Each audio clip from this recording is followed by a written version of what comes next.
All right, here we go. Freeway Ricky Ross. Welcome back to VladTV. Man, what's up? What's up? Always a pleasure, man. Always a pleasure when you come through. Likewise, likewise. Even though I catch a lot of slack about being your friend. That's okay. I still That's do okay. it. I still do it. That's okay. You know what I mean? I probably get, flack for being your friend also. So that's how it goes. It goes both ways. Depending on who you talk to. Yeah. All right, I'll go for that. I didn't know nobody didn't like me. Oh, man. We all got haters.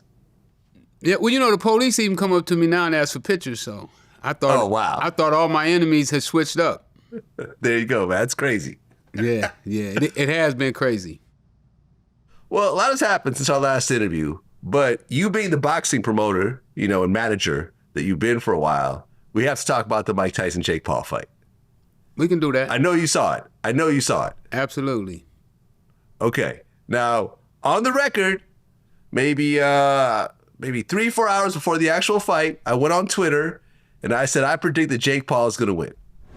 And everyone was calling me racist and, oh, you're just siding with a white boy and you're a culture vulture and everything else like that. But look what happened. Yeah. Well, they do my other friend like that, Rick Glazier, as well. And he usually called the fights right. So, that's just part of society. That's what we're living in right now. I mean, did you think that Tyson was going to win coming into this thing? No, I didn't really think he was going to win. I was hoping that he didn't get hurt. When he walked out the ring healthy and because Tyson a friend of mine too, so. Oh, okay. I consider him a friend. I think he's a genuine guy, and I was just hoping he didn't get hurt. I mean, yeah. He was kind of hurt coming into the ring. He kind of stumbled on the way in. He had a knee brace. He had his legs look older than mine. His legs look older than mine. Yes. Yeah, he really looked, he had the old man walk, for sure.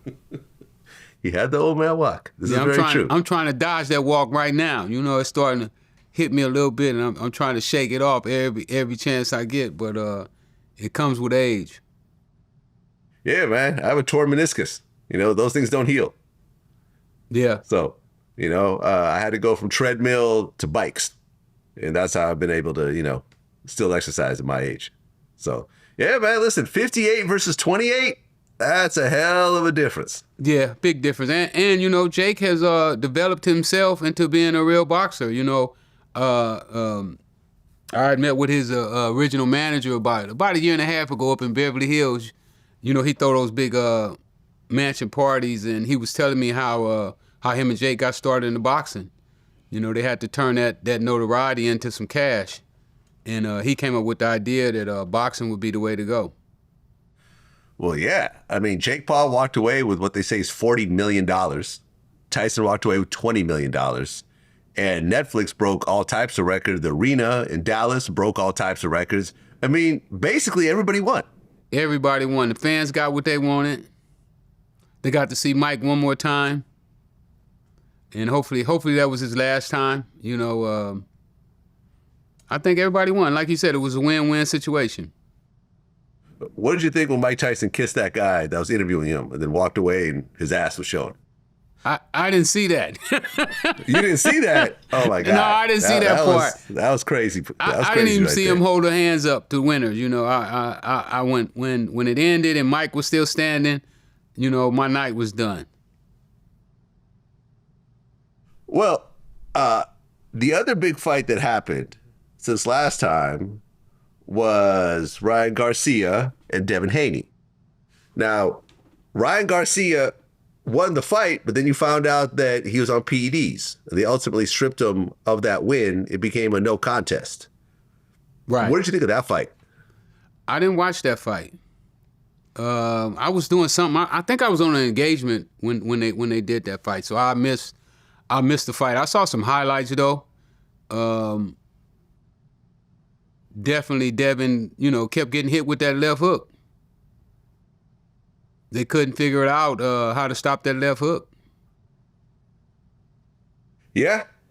Being in the fight game the way you are, the whole thing with PEDs and various drugs and so forth to try to get around the rules. How serious is that? Well, that's serious in any sports. You know, anything that would enhance your. You know, some people say, well, he wasn't that bad, but then you don't know the days before, because from what I understand about steroids is that you can work out harder, you can lift more weights, your body recovers faster. So that means, you know, like when I was in the pen and I lifted weights every day, I would work out, and then one day I might be so sore that I didn't feel like working out. But from what I understand, and it was guys in the pen using steroids as well, that they didn't have that same type of tiredness, that they could come right back the next day. So what that does is that gives you an advantage on the work side of the workout. I mean, how do guys get steroids in prison? Come on, man. Prison just like outside. The only thing you can't get in there is some pussy. And well, you can if you knock your guard. Okay. So basically they smuggle in steroids. That just seems like such a crazy thing to smuggle in, because... Well, you know, you're talking about guys in there that are multimillionaires and they want steroids. And they'll pay for them. Oh, so the rich guys get it. Yeah, poor guys don't get nothing. It's just like on the street, man. You know, poor guys get the leftovers. They get what fall off on the floor. The rich guys get everything they want. You know, special meals. I mean, if you're rich, you can pay the guard. You know, hey, girl, I'm gonna give you $5,000. Meet me in the mop room. Okay, so when you were locked up, an ounce of cocaine cost how much on the street? When I was locked up, when I first went, you know, keys was worth about $12,000, $13,000. Okay, so an ounce is how much? At that time, probably about $300 or $400. Okay, $300 or $400 on the street. How much is it inside the actual prison? Probably 5 times that. So $1,500. No, 20 some hundred. Yeah, so $2,000. And that's not if you break it down. If you break it down, probably even more than that. Say they would smuggle in a dime bag of weed, and that would turn into like $100. With your experience in drug dealing, once you got into prison, did you ever move drugs at all in prison? No, I didn't.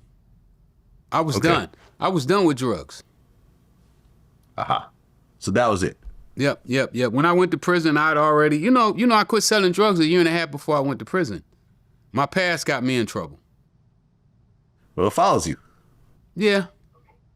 Unfortunately. I mean, there is a statute of limitations, but a year and a half is not that statute. No, it takes you 5 years is a statute of limitations, but under special circumstances, they can go 7. Okay, so if you just laid low for a little while, you could have potentially... No, once you're indicted, there's no statute of limitation. Okay. But if you had gone 5 years without getting indicted, you could have potentially dodged it. Yeah, correct.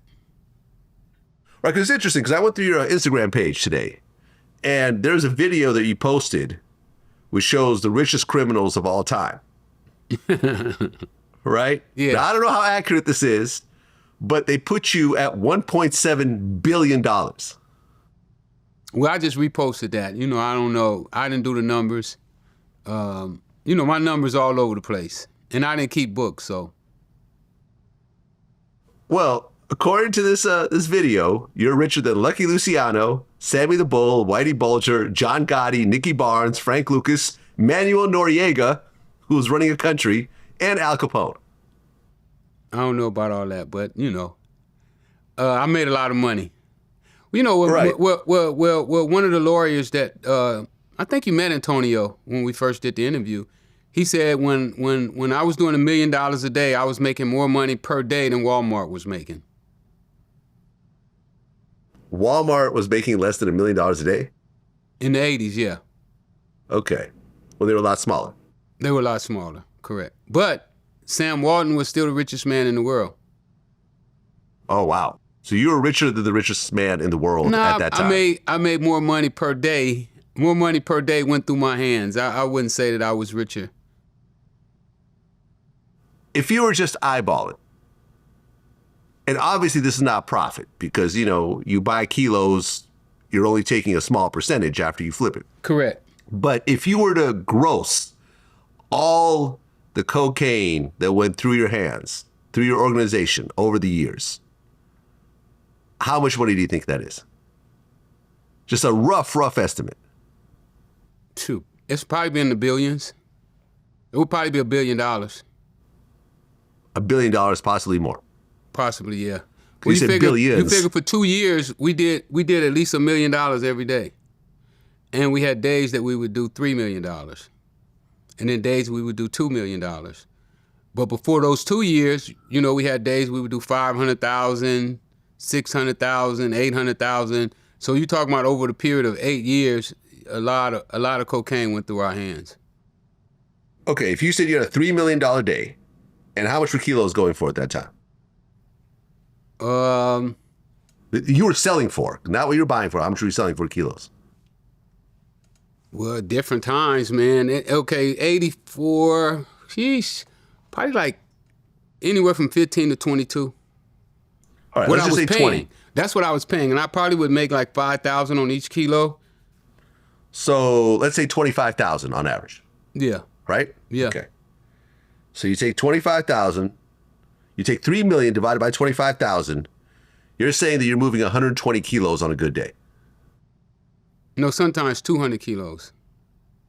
200 kilos.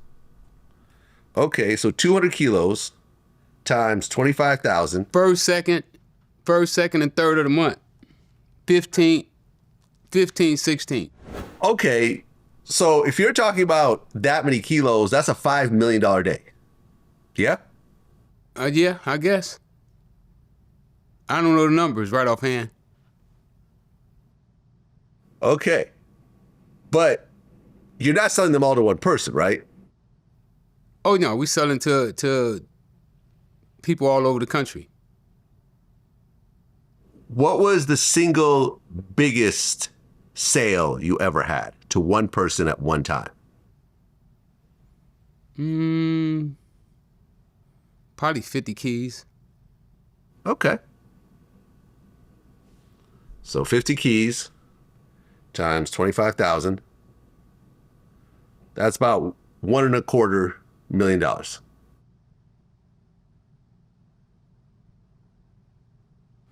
must have been a hell of a handoff right there.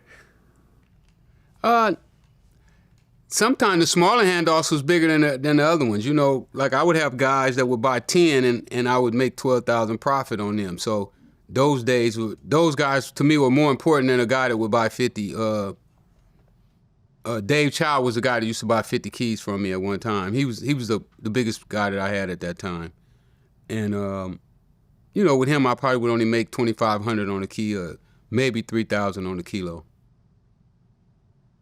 Well, I look, you know, based on this animation, the people that you are poorer than is Griselda Blanco, El Chapo, Bernie Madoff, Sam Bankman-Fried, and Pablo Escobar. And Pablo Escobar is at the top of this list, and they say that he made $30 billion. Does that sound at all accurate?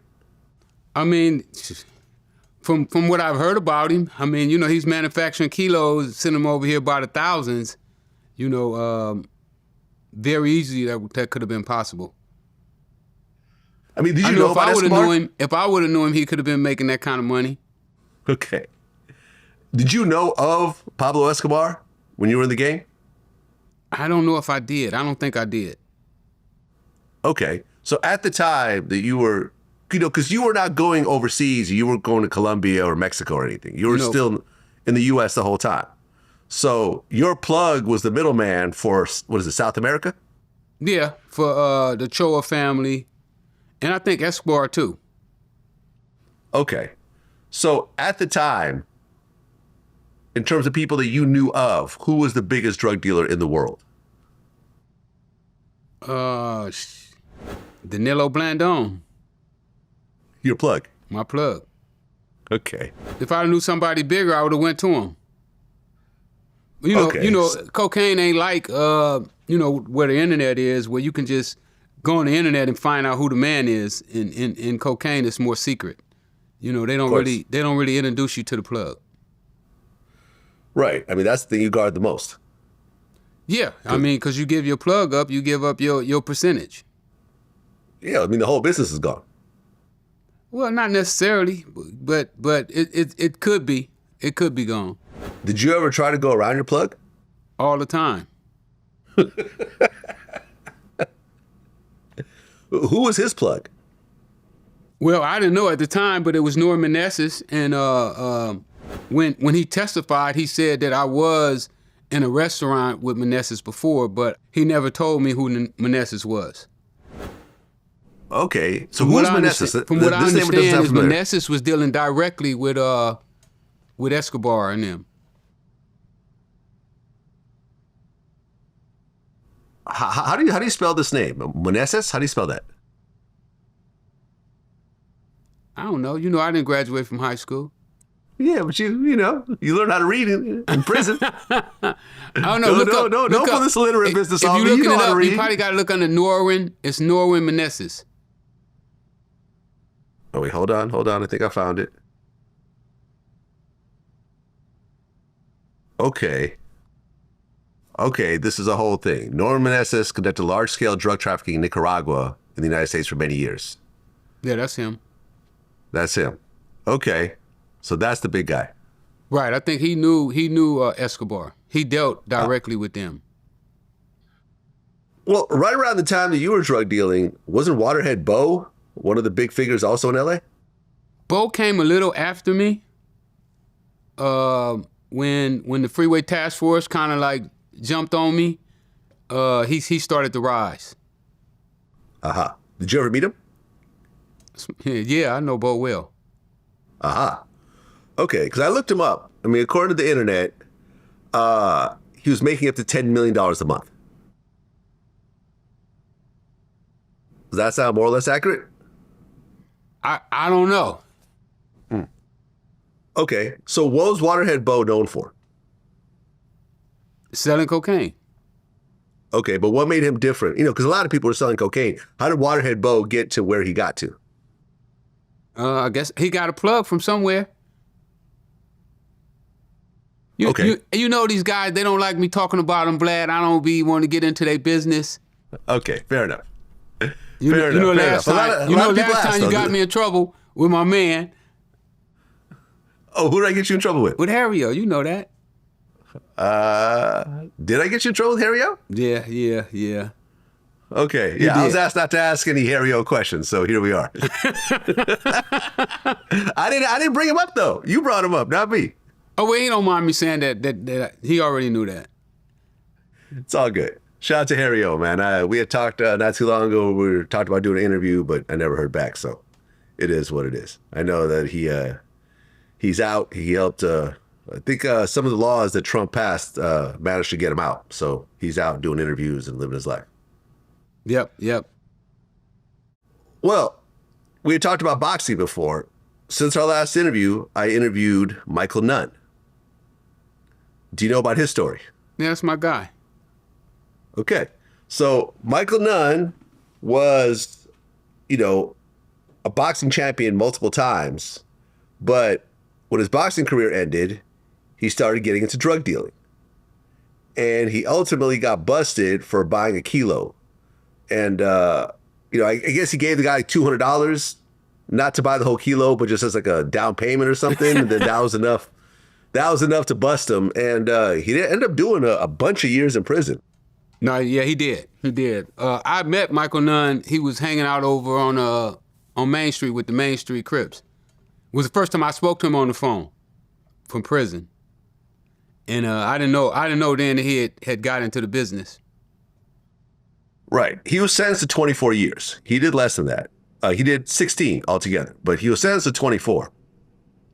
And, he talked about it. He did his time. He got out. Did it surprise you that a former boxing champion would go into drug dealing? No, it doesn't surprise me. And, that's one of the reasons that I got into boxing, because I kept seeing these guys who make all this money, but then at the end of the day, they wind up broke when their career's over.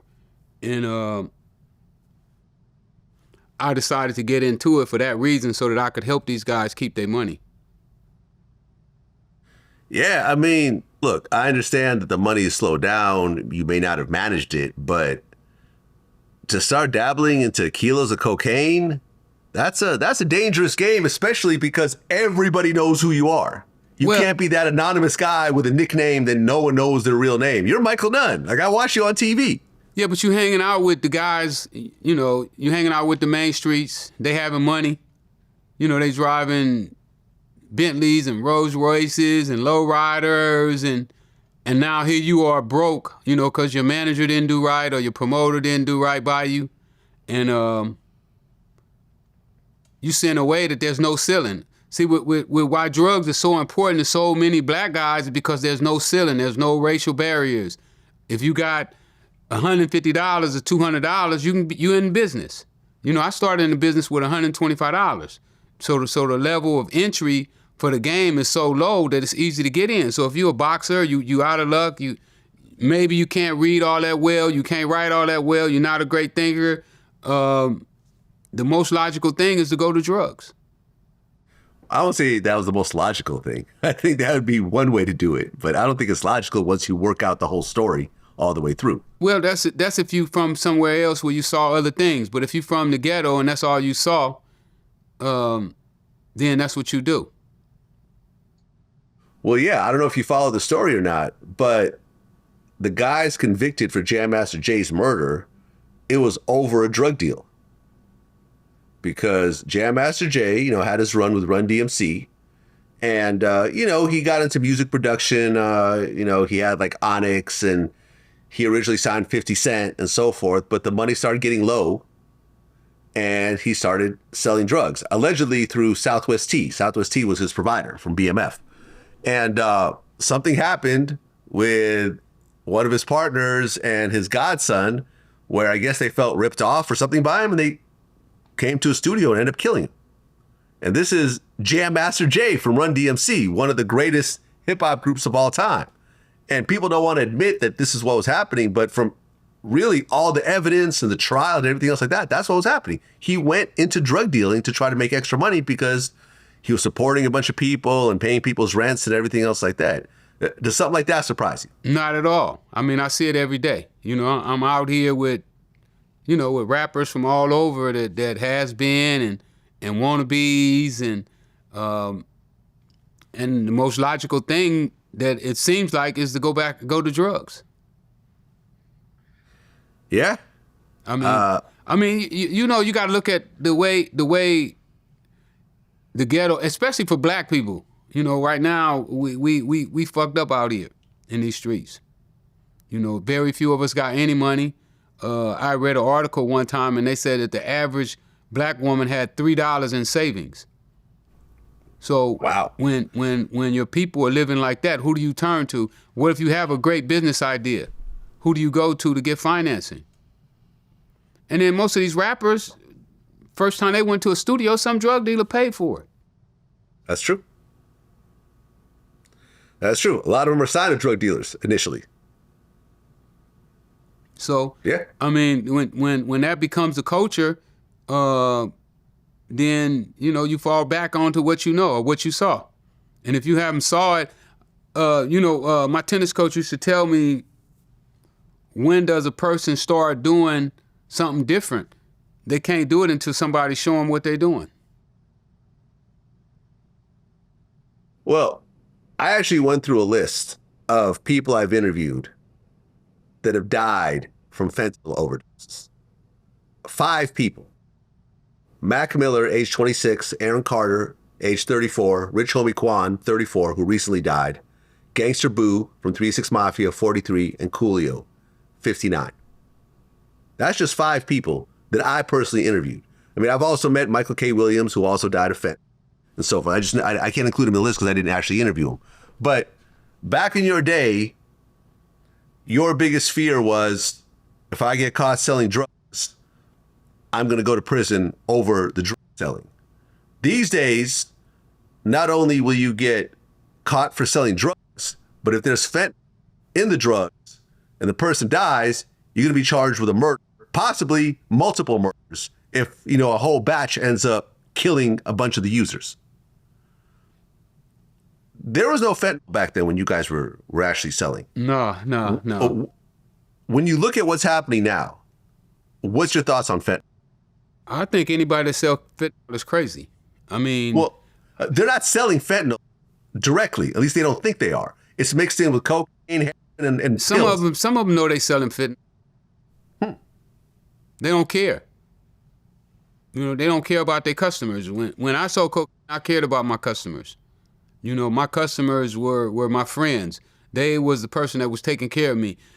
My customers groomed me to be a cocaine dealer. I didn't know nothing about cocaine when I started. I didn't know the color of it. I didn't know how to rock it. I didn't know what it smelled like.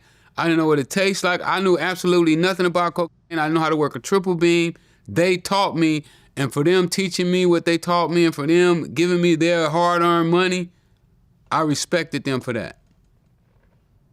But nowadays, people don't respect their customers. It's terrible right now. They don't respect their mamas and their daddies. Yeah, and the crazy part is I remember doing an interview with Turk from the Hot Boys. I know and Turk. He was a heroin addict. Was that? I know Turk. Yeah. So Turk was a heroin addict at one point before he went to prison. And I remember we were talking about a line in one of his songs. He said, it was something like, I want that dope that killed that man.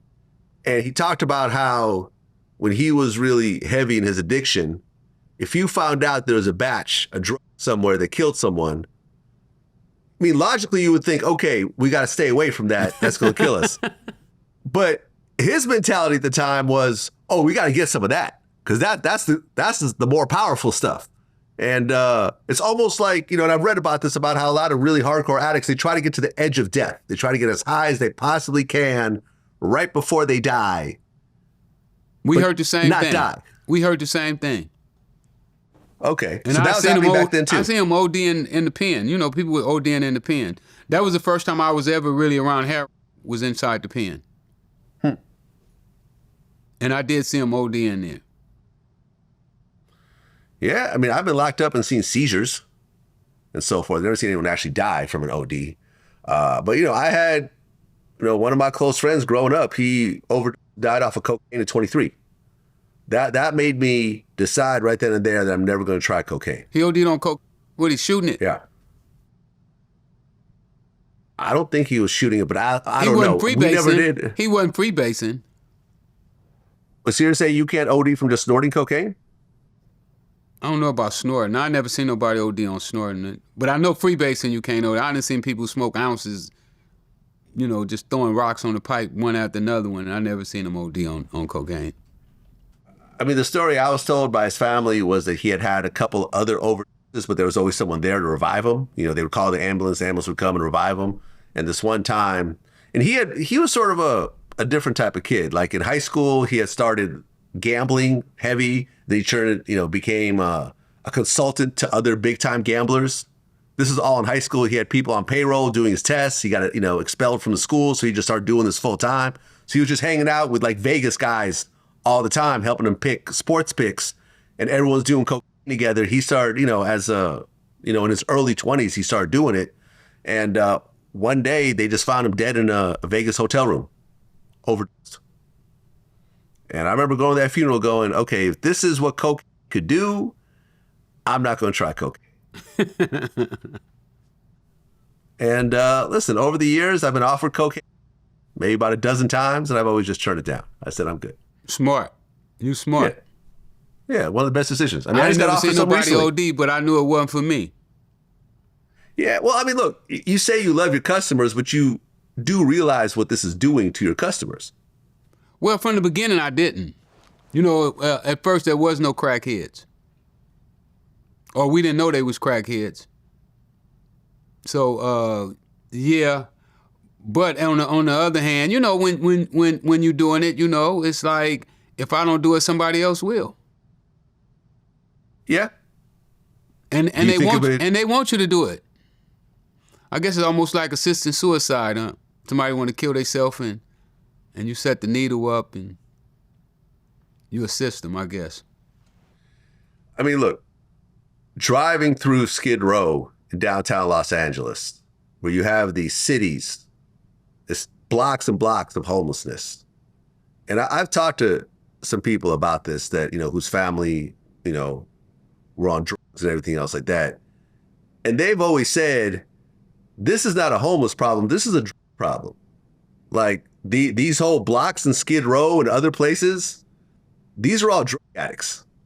This is not people who just don't want to work or whatever else. They're hooked on drugs heavily, and you essentially have an open air market. You could do it privately. Because a lot of, there are a lot of programs where the city will give you a place to stay for free, but you have to drug test. And that's the reason why a lot of these programs don't work. I mean, would you agree with this or no? I agree a lot of them on drugs. Some are mentally ill, and they got some people out there that ain't on drugs. But, having problems, credit problems, don't want to go by the rules of the homeless shelters. I met a lot of people that don't want to go by the rules of the homeless shelter. They don't want to be in at a certain time. They don't want to have to leave at a certain time. So, but I would say drugs is probably the biggest problem with our homeless problem. Well, yeah, and unlike when we were younger, now it's mostly pills. I feel it's pills more so than the powder or the needles. People are popping pills, and you don't quite know whether the pills are real because they package them up like actual, retail prescriptions. But a lot of times that's where the fentanyl ends up. And I remember I read about it, how 2 grams of fentanyl is enough to kill a person. That's a little tiny little powder amount. No, they say less than 2 grams. Yeah. I think they say like a needle head of fentanyl could kill somebody. Oh, maybe 2 milligrams. That's what I meant. 2 milligrams. Because 2 grams is a lot. Yeah, you're right. 2 I meant grams 2 of heroin milligrams. to kill anybody. I imagine if Right. you took 2 grams of cocaine straight in, it probably would kill you too. I mean, for people I talk to, it seems like the cartels, they don't want fentanyl in their product. They ship over the stuff clean. But once it gets into the U.S. and the dealers start to cut it and try to stretch it out, that's where the fentanyl actually happens. Is that accurate, you think? I ain't got a clue. I haven't been in that scene. I don't really, I know people that is involved, but I don't really associate with people that are in the fit. Yeah, it's a good way to be, man. I don't want to associate either. Coke. Yeah. Now the marijuana, that's a different story. Well, right. Because do you have your own dispensary right now? Yep. Okay. And the name of it is? Yeah. And I brought you some samples, but you ain't here, man. Okay. No, they'll give it to me. You sure they're going to give it to you? They ain't going to smoke it up. They're not going to smoke it up. You know how they man. are about this weed. Well, I bought you a couple jars of my brand that new strains that we just came out with. The guys over at Green Dragon hooked me up with some new strains that they fire too. Okay, so you have your own strains, but you have your own retail store? Yep. Okay, where's it at? You ain't been out there, man. Sun Valley. I told you to come see me. I'm gonna come see you. Where's it at? Huh? Well, where's it at? Sun Valley. Sun Valley. Yeah. Okay. When I get back into town, I'm gonna come see you. I'm gonna pull up. All right. Okay. How hard was it to actually get a license to open a dispensary? Because I heard it's getting harder and harder. Well, it was tough. It took almost 7 years from the day that I decided that I want a license. We had to get the city to first agree that convicted felons could be allowed. Because, at first, when they first did it, they didn't want convicted felons to even be allowed to be in the marijuana business. Mm-hmm. So we had to get them to go from there to saying, okay, we're going to allow you guys to not only be in the business, but have a license. So it took a lot of marching, going down to City Hall. Took about 7 years. Okay. And a few $100,000. Okay. So you spent a couple $100,000, but you legally opened your own dispensary. Yep. How did it feel to go from selling drugs completely illegally, looking over your shoulder, wondering when your door will get kicked down and you're going to go to prison forever, to actually having a real store that's selling marijuana that used to be illegal when you and I were kids, and paying taxes and everything else like that for it? Unreal. I never, if somebody would have told me when I was in jail, when I got out that I'd be in the marijuana business, I would have been like, nah, I don't think so. It was the last thing on my mind to get into the marijuana business, and now it's just amazing, you know, that I'm in there. Well, but the marijuana business is very crowded right now. So, for example, you know, Gilbert Arenas, who was a regular guest on my show, I remember like years ago, he had purchased a bunch of land where he was growing marijuana that he was selling to dispensaries and so forth. And I remember I talked to him about this, I don't know, maybe earlier this year. And he basically said how that part of the business is really messed up because the Armenians came in and just started undercutting everybody and creating situations where it wasn't profitable because they were selling at a loss in order to get market share. True. Do you see this happening? Yep, absolutely. Pounds that we used to pay $3,200 for, you can get them now for $1,000, and we're talking about in less than 3 years. It went from $3,200 to $1,000, so less than a third. Yeah, in less than 2 years. That's crazy. And I don't think it's at the bottom yet. A lot of guys just selling weed right now. The growers are just selling weed to pay their light bill, hoping that we get a bounce back. Okay, but you're not actually growing. You're retailing. Nah, I was doing a grow, and somebody broke into my building and stole all my carpet out, and threw my grow to a spin. But yeah, I was getting ready to do a grow. Okay. Do you have any idea who actually broke in? Some homeless people. Oh. It was a homeless camp. It's a homeless camp right behind the building. It was like 2,000 people there. So, you know, they probably found, they saw us over there working. Because the building had been sitting for a long time, but they probably saw us over there working and figured we had tools or whatever over there, and they went in there to get them, I guess. But anyway, they took all the plumbing, all the electricity out of the building and messed me up. That was my biggest loss since I've been home. How much money do you think you lost in that one incident? $700,000. $700,000. Yeah. I mean, but didn't you have insurance to cover some of that? We going through that right now with the landlord. Uh-huh. I was paying insurance, but the way the deal was set up, that the insurance was in his name. So he collected the money, fixed the building, and evicted me out of the building without taking me to court. That's crazy. Yeah, so we going through that right now with the courts. Okay. I'm sorry to hear that, man.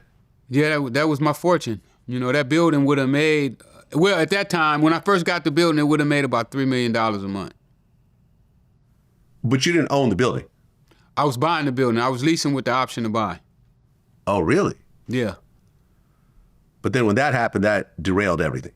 Yeah. You know, by me being so tied into the business, you know, I know who's doing bad in the business. So I knew these guys, these Wall Street guys that came in with about $45 million, and they just started buying stuff up, not really knowing what they was doing. And they bought these 3 buildings, and the building that I got from was the smallest one. When the first building didn't work out, they said wasn't no sense in building the other 2 out, so they wanted to get rid of them. And I told them that I would take the small one. But then that happened. Yeah. So now I'm just waiting on another opportunity now, because people gonna be bailing out in a minute. Well, before you got busted, you know, you talked about how you stopped selling dope for like a year and a half, and you were actually diversifying. You owned a bunch of different businesses, right? Yep. I remember you had a motel. Yep. What else did you have at the time? I was in the process of building 3 other motels. I had the junkyard. I had the tire and wheel shop. I had the beauty salon, the shoe store. What else? I had a body shop. It might have been houses. You know, I had apartments and houses. All that got seized. No. My family, they did they fair share of damage too.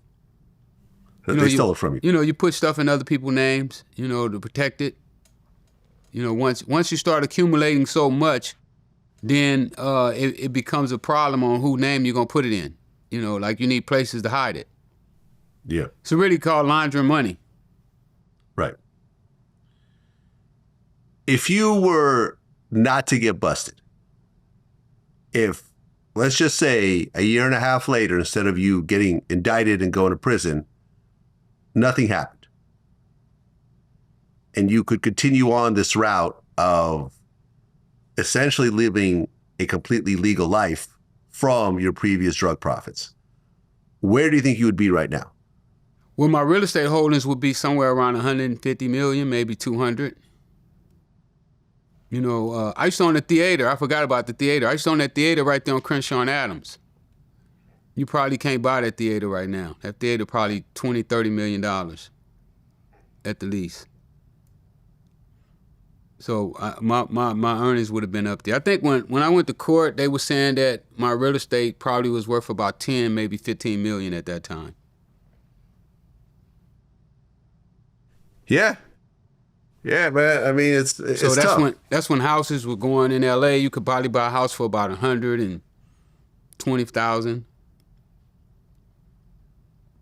So now those same houses is probably like 600-700. Mm-hmm. Yeah, I remember in the when was this? Mid 2000s. When I was a mixtape DJ, me and a business partner, we started a whole mixtape business. We had a big warehouse filled with, you know, mixed CDs and DVDs, and it was all bootleg stuff, you know, because the mixtape game, you're not licensing any of the music. It's all bootleg.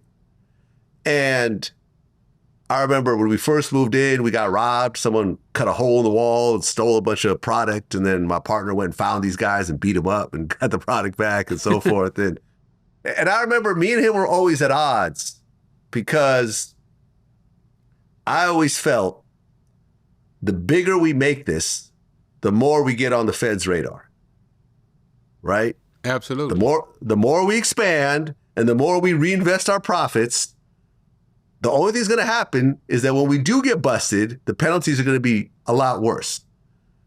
But he wasn't seeing it this way. He was like, you know, me and him talked recently after a lot of years, and, you know, we got into a big argument about this and so forth.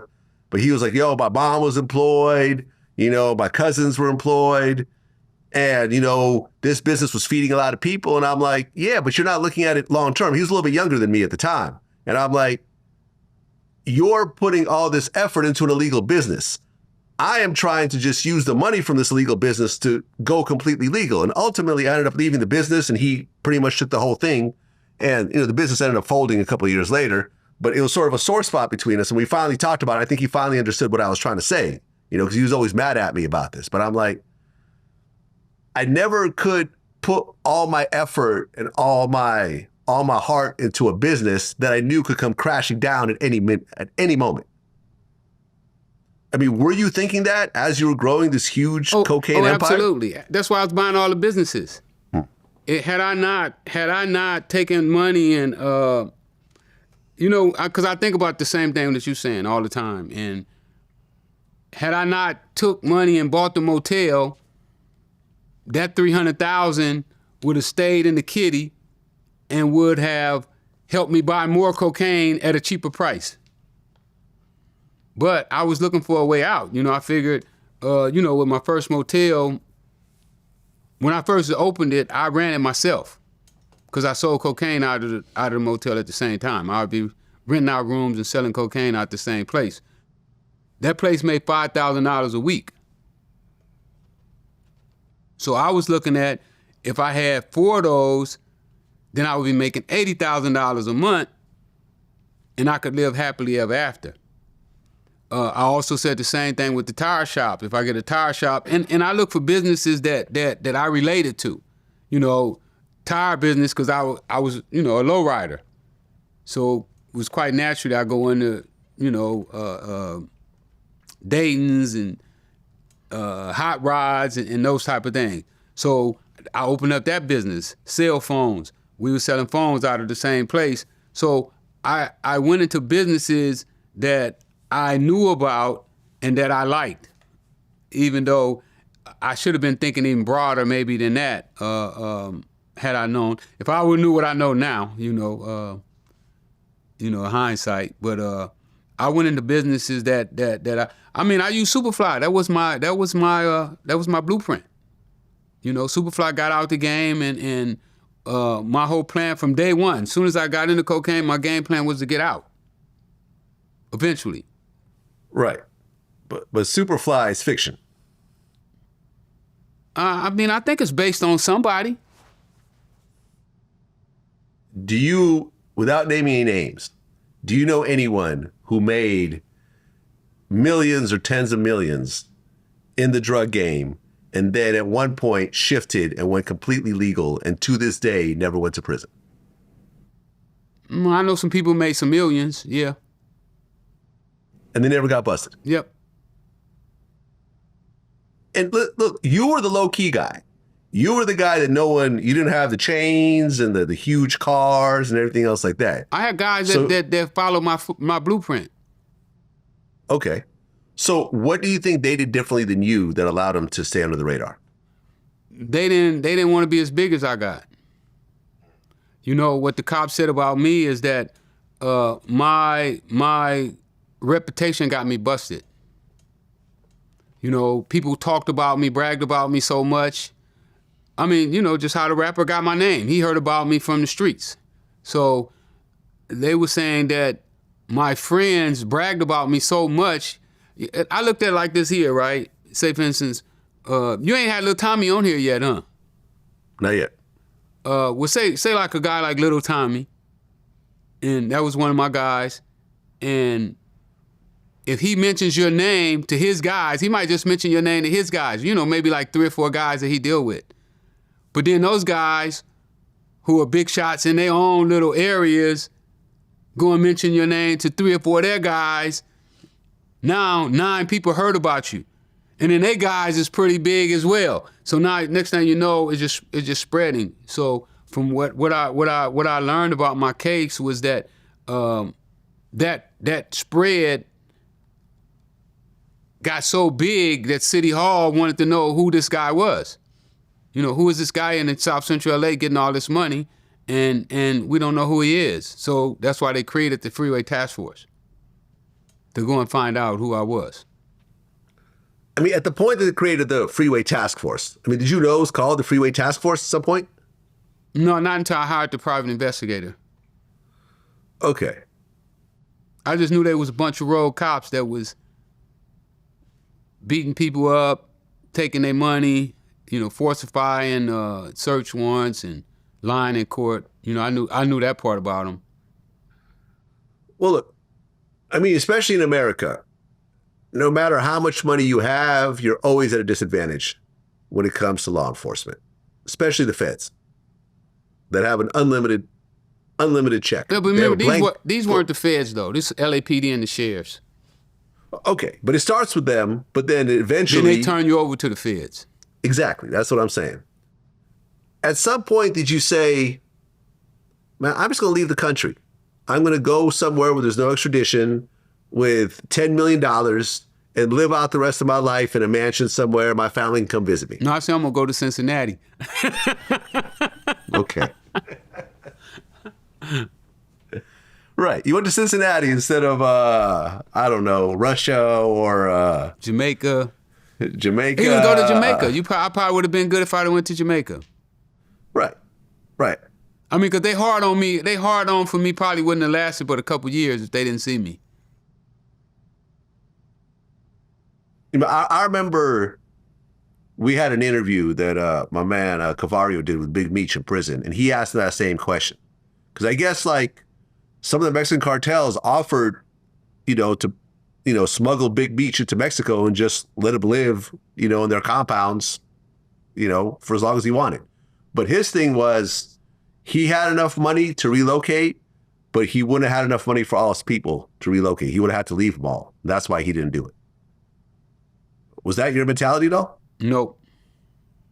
I didn't know that you could get as much time as the feds was giving out. You know, I remember when Tootie Reese had went to jail, and when they gave him his time, the time that they gave him, you know, I felt like it wasn't that much. Okay, so you thought you were just gonna get a slap on the wrist? No, I didn't say slap on the wrist. You know, I was thinking like 10 years.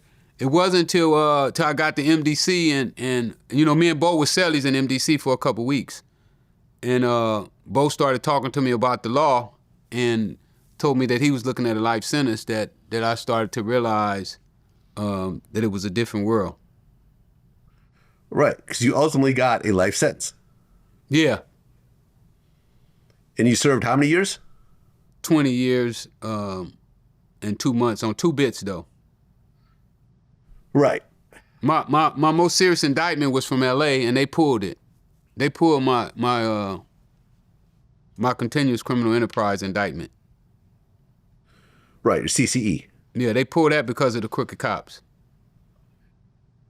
I mean, even 10 years, man. Like, if I was facing 10 years, I would try to get out of the country. That's how I look at it.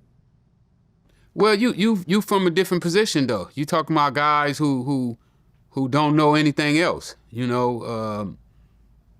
And in the hood, you know, going to jail is a part of you know, path of righteous. I mean, a path of you know, becoming a man. You know, we're not afraid of going to jail. A rite of passage. That's what you're looking for, right? Yeah, I mean, it is. I mean, you could look at it that way, or you could look at it as, I don't want to go to prison. I don't care if everyone around me is going to prison. I don't want to do it. I remember the first time I got locked up, I said, this is horrible. You know, I'm like, this really, really sucks. You know, I remember me and Papoose were talking about this. You know, he said when he went to Rikers, he realized the only thing below this is death. This is, you got prison, then you got death. There's not a whole lot in between. No, I would agree with that. I mean, prison is hell. You know, exactly. You've been taken out of your natural environment. You know, especially, you know, in some of the places that I've been. You know, you're talking about in a tower for 6 years. You know, no grass, no trees. You know, just to touch grass was like, wow. You know, you feel privileged when you get to touch grass again or touch some dirt again. So, absolutely, I can relate to that. Yeah, but you never really hear of people. It seems like the cartel guys disappear for decades at a time. You know, some of them get caught, some of them don't. There's very few photos of them. It'll be like one grainy photo from like the 90s or something. But those guys do a fairly good job of hiding their names and going undetected for a long period of time. Well, they got their own country. We don't have no country. You know, we don't know where we come from. We don't know our last names, what our real last names would have been. I mean, you know, our whole, when you're dealing with black Americans, it's totally different. You know, you can't really compare us to nobody else because nobody else has been through what we've been through. Well, but you were not the average street guy that was moving dime sacks. You were a multi-millionaire that actually saw a different world than everyone around you. Yeah, but I was learning as I went. You know, I mean, I'd had the privilege of playing tennis, so yeah, I'd been around some rich people before, and I kind of saw what they did, but you're still talking about a person who couldn't read, couldn't write, didn't watch the news, didn't know that he should be educating himself. You know, I mean, I look back at it, what if one of my family members would have just came up and said, hey, Rick, let's get a McDonald's. Let's get a Jack in the Box. Let's get a Popeye's chicken. You know, let me go to school and learn how to do this. You know, we don't have that. You don't have that when you come from the ghetto. You know, most of the parents on welfare, you know, never owned anything, never thought about, my mom never thought about owning a business.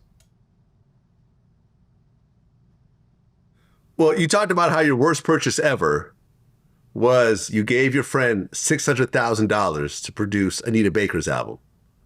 Yep. And your total return off that investment was zero. Zero. Okay, so how did this thing come together? Which one? The Anita Baker thing. Well, when I was a kid, Otis used to Well, the tennis coach, it started at Dorsey High School. You know, I was poor. I probably was one of the poorest kids on the tennis team. And I was a little guy too. So the tennis coach, Coach Larry Smith, used to teach Otis Smith how to play tennis, Jonathan Canner, a bunch of little young rich kids. He taught them. And he needed somebody to hit balls with him. So he would take me with him and I would hit with the kids and they would pay me, you know, $20 for hitting with their kids. And with this one particular guy, Otis Smith, he would not only give me $20, but he started buying me tennis shoes and rackets, and he would take me home from practice, you know, and drop me off in a convertible Rolls Royce. So I had an affection for him and his kids. Well, one day, I'm doing really well now, you know, probably worth a few $1 million in South Central LA, still living in South Central, and I'm worth a couple $1 million. I had a crew, maybe 20, 30 guys. I wanted to just go and be by myself. And I'd heard there was a tennis tournament going on in Santa Monica Park where the pros was going to be there, and I was just going to go out and watch some tennis that day by myself. And so when I pulled up, I'm sitting on the bench, and then I look up, there's little Otis playing number 2 at UCLA. But he's in a pro tournament, and he's playing against the number 1 guy from Stanford University. And they got a good match going on, tough. They start arguing.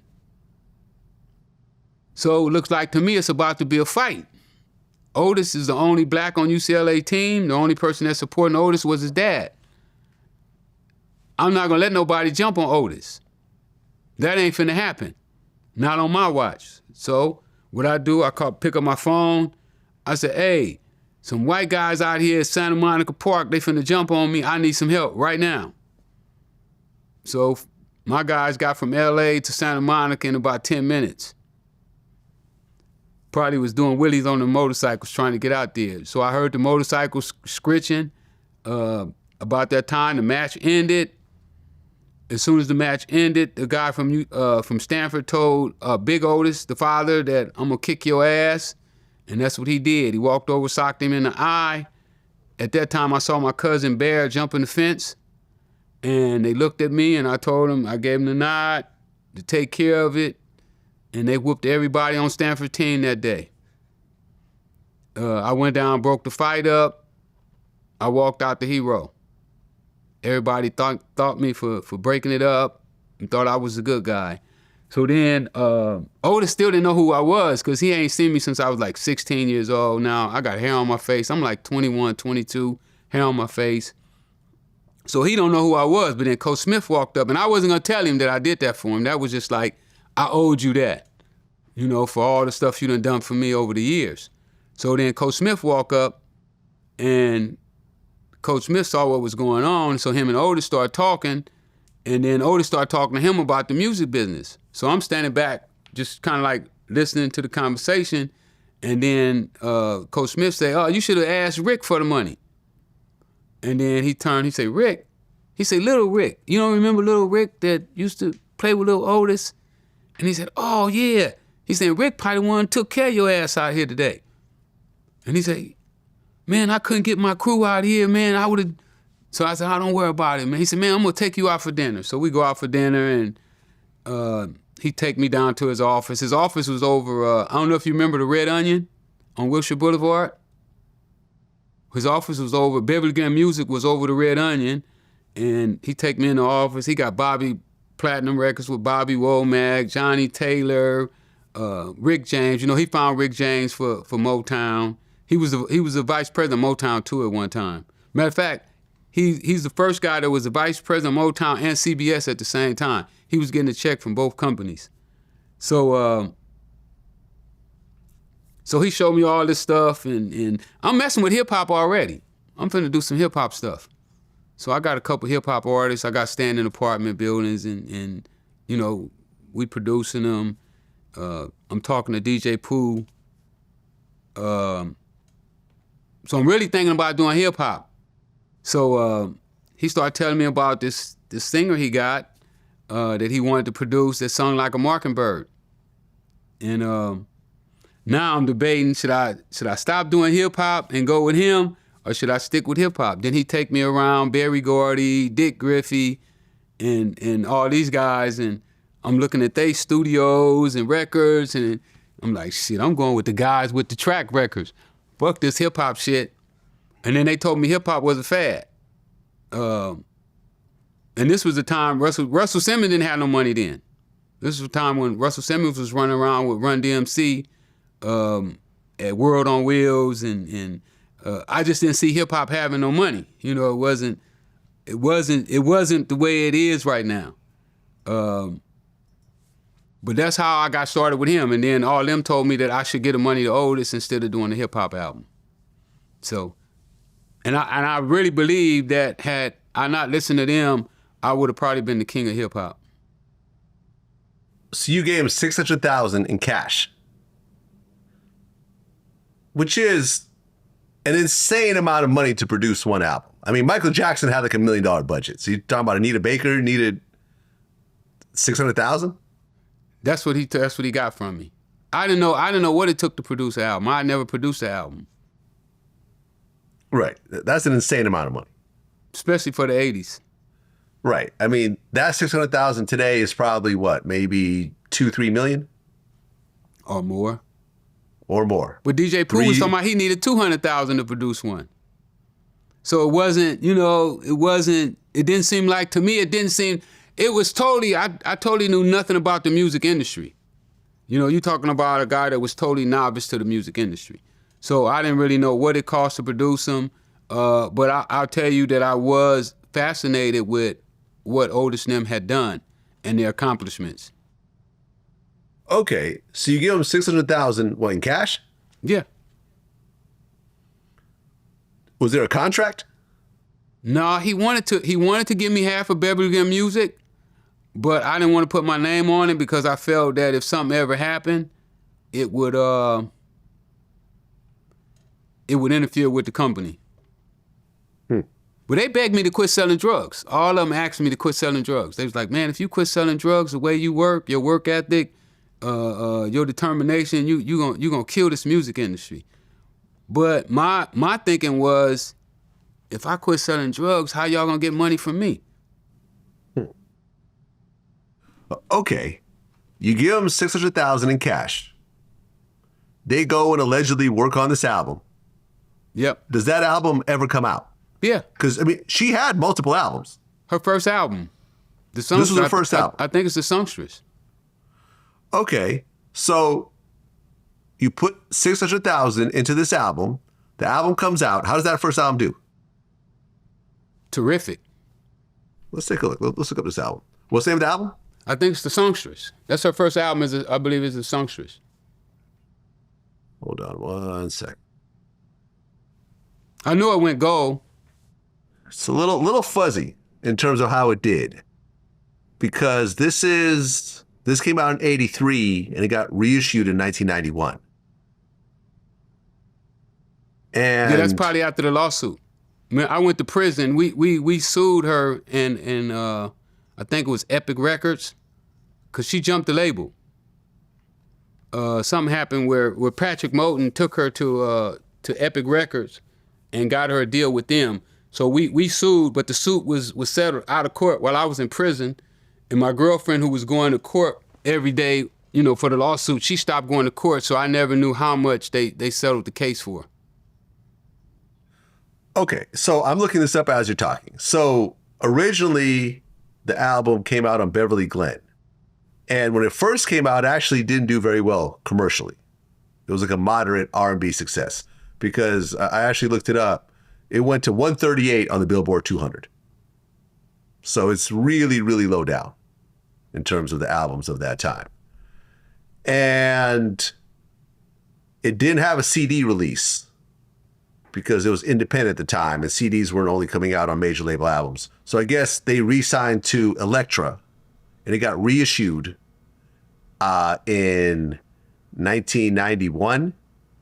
And then it sold between 92 and 2007. It sold about 300,000 copies.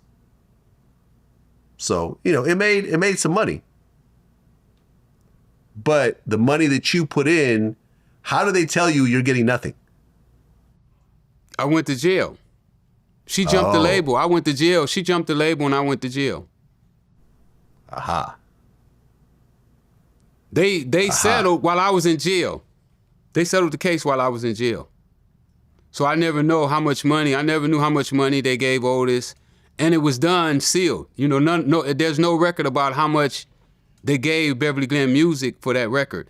And then Patrick Moulton was signed to Beverly Glenn Music as a producer, so it made the case even tougher for them to do the thing. Because she did her next album. Patrick did her next album with them as well, and Patrick. From what I understand, Patrick took her to Electric or whoever it was that she signed with. Right, Elektra. Right. Okay, and since you don't have a contract, you only have a limited amount of things you could do. Yeah, there was really nothing I could do. And I was in prison. Right. So it's not like you could even show up at the office and... Yeah, and when I got out of prison, he died about 2 months after I got out of prison. Mm. If you were to count how much money people ripped off from you in terms of the businesses, the properties, these types of investments and so forth, how much would it be? Millions. 5, 10. If you count cocaine too. Yeah. I probably got ripped off of more cocaine than I did anything else. Well, we talked about this in our early interviews. You said initially, yeah, some people would rip you off and stuff like that, but in general, you wouldn't really trip. So if they ripped you off, you just wouldn't do business with them. You wouldn't try to retaliate or anything else like that. Well, my theory was this here. Like, I would probably give away a kilo of cocaine almost every day to people. You know, 2 ounces here, 5 ounces there, 10 ounces of this guy. And my theory was that if I give out enough, if I start enough people, one guy would pay for all of the people that beat me. I would start making enough money off of him. If I got one good guy, I would make enough money off of him to take care of what all those other people beat me out of. Well, yeah. I mean, it's one thing to get ripped off for cocaine, but it's another thing to, you know, invest $600,000 into a legitimate business, and then that's gone. It was the same thing with me. Cocaine and money was no different. Because if I got cocaine, I'm going to trade for money. If I get money, I'm going to trade for cocaine. Gotcha. So they didn't matter which one it was. Well, while you were in the feds, you met Terrence Gangster Williams. Yeah, through the mail. Oh, not in person. No, we never met in person. Okay, and he's a regular on my show now. He's a smart dude. Terrence He's a smart dude, man. Yeah, man, I love the guy, actually. You know, and we've had a really, really good business relationship. You know, and we hang out after the interviews and everything else like that. What are your thoughts about Terrence? And well, first of all, before I even ask that question, how did you guys start mailing each other? Wendy Day. You know, Wendy Day hooked me up with a lot of people. Aha. Yeah, Wendy Day hooked me up with one of my lawyers at one point, actually. Yeah, well, Wendy's a really resourceful person. Yeah, so you know, me and her was corresponding, and she started buying me books. She found out I was really interested in reading, so Wendy bought me like 5 books every month. Every month, guaranteed, I got 5 new books from Wendy. And then she would just hook me up with different people. I mean, when she's the one that started me and Meech corresponding. Okay. And she would do the letters. Like, I could write her the letter, and then she would take the letter out of my envelope and put it in a, because, you know, we couldn't write back and forth to each other, but she would take the letter out the envelope, put it in her envelope, and then send it to me. She would get his letters and do the same thing. And she did the same thing with Gangster and a couple other people. I can't remember, you know, who all she used to do that with for me. Well, Wendy Day was the one that actually helped Cash Money get their deal with Universal. And then Birdman didn't want to pay her, so she would have to sue. And she ultimately got pretty much what she was supposed to get. The same lawyer that sued was the one that she hooked me up with when I had some legal issues I had to deal with. So that's her connection with Cash Money. But Terrence is an interesting guy, man. Terrence admitted to killing 40 people. Wow. Did you know that? No. Yeah. So at one point, after doing, I don't know, 20 years or something, he decided to cooperate on a bunch of unsolved murders in New Orleans that either he himself was involved with or his crew, the Hot Boys, the original Hot Boys, were involved with. And at that time, all the Hot Boys were dead except for him. So he basically told him about a whole bunch of murders that his friends did, and he did as well, and were able to close a bunch of cases. And that was how he ultimately got out. I heard about that. And, you know, that caused a rift between him and Birdman, because up to that point, Birdman and Slim, you know, because Birdman's his brother, they would always have, you know, tens of thousands of dollars on his books, and he was always good in prison and so forth. But when he got out, Birdman really didn't. He said they was doing that for him? Yeah. Oh, okay. Yeah. I had heard a different story. What'd you hear? I heard they wasn't doing nothing for him. Nah, they were, yeah, in multiple interviews, Birdman was holding him down for a very long time, for the majority of his stint there. But then once he got out and it was revealed that he had cooperated, you know, Birdman basically was like, listen, you know, you were one of the ones that came up with these rules with us. The rules was that we don't cooperate, and you broke those rules, so I can't really rock with you the way, you know, the way I would like to at this point.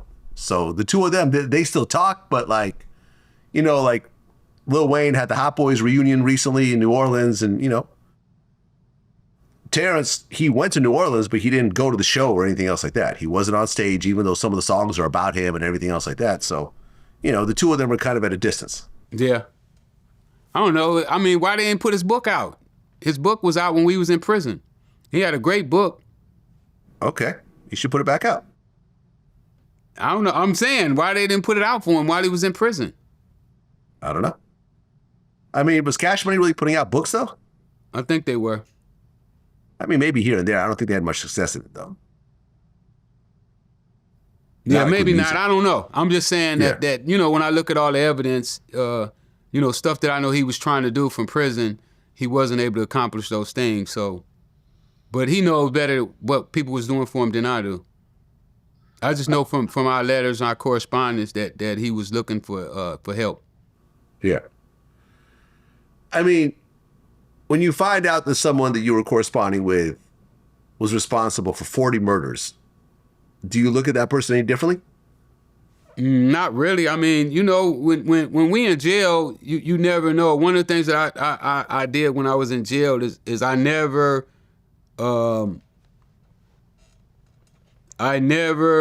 tried to judge nobody in there, because you don't know who you with. You know, I know that there's guys in there that are serial killers. You know, they got serial killers walking around, you know. So you never know. You know, you just do what you do and try to get out as quick as you can. That was my objective while I was in prison, became to get out of prison. Not, you know, who I was associated with, what they were doing, what their crime was. My objective was to take care of my business and get out of there as quick as I can and prepare myself for when I got back to the street so that I would never have to come back. Yeah, I mean, look, I understand in certain environments, things happen. You know, like, Terrence started killing people at, how old was it? Maybe 12, 13 years old?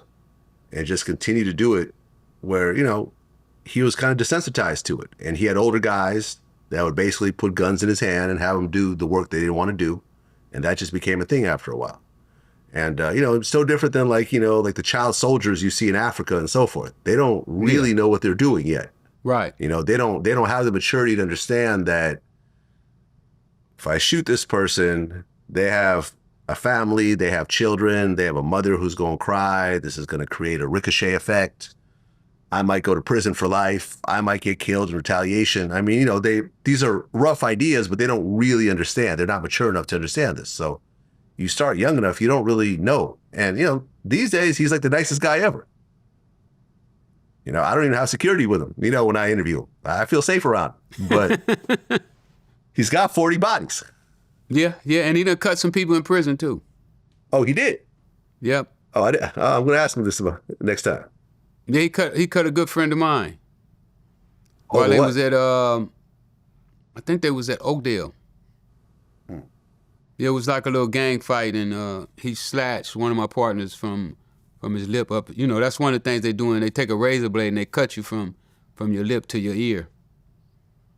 And Yeah. and he said Gangster did it.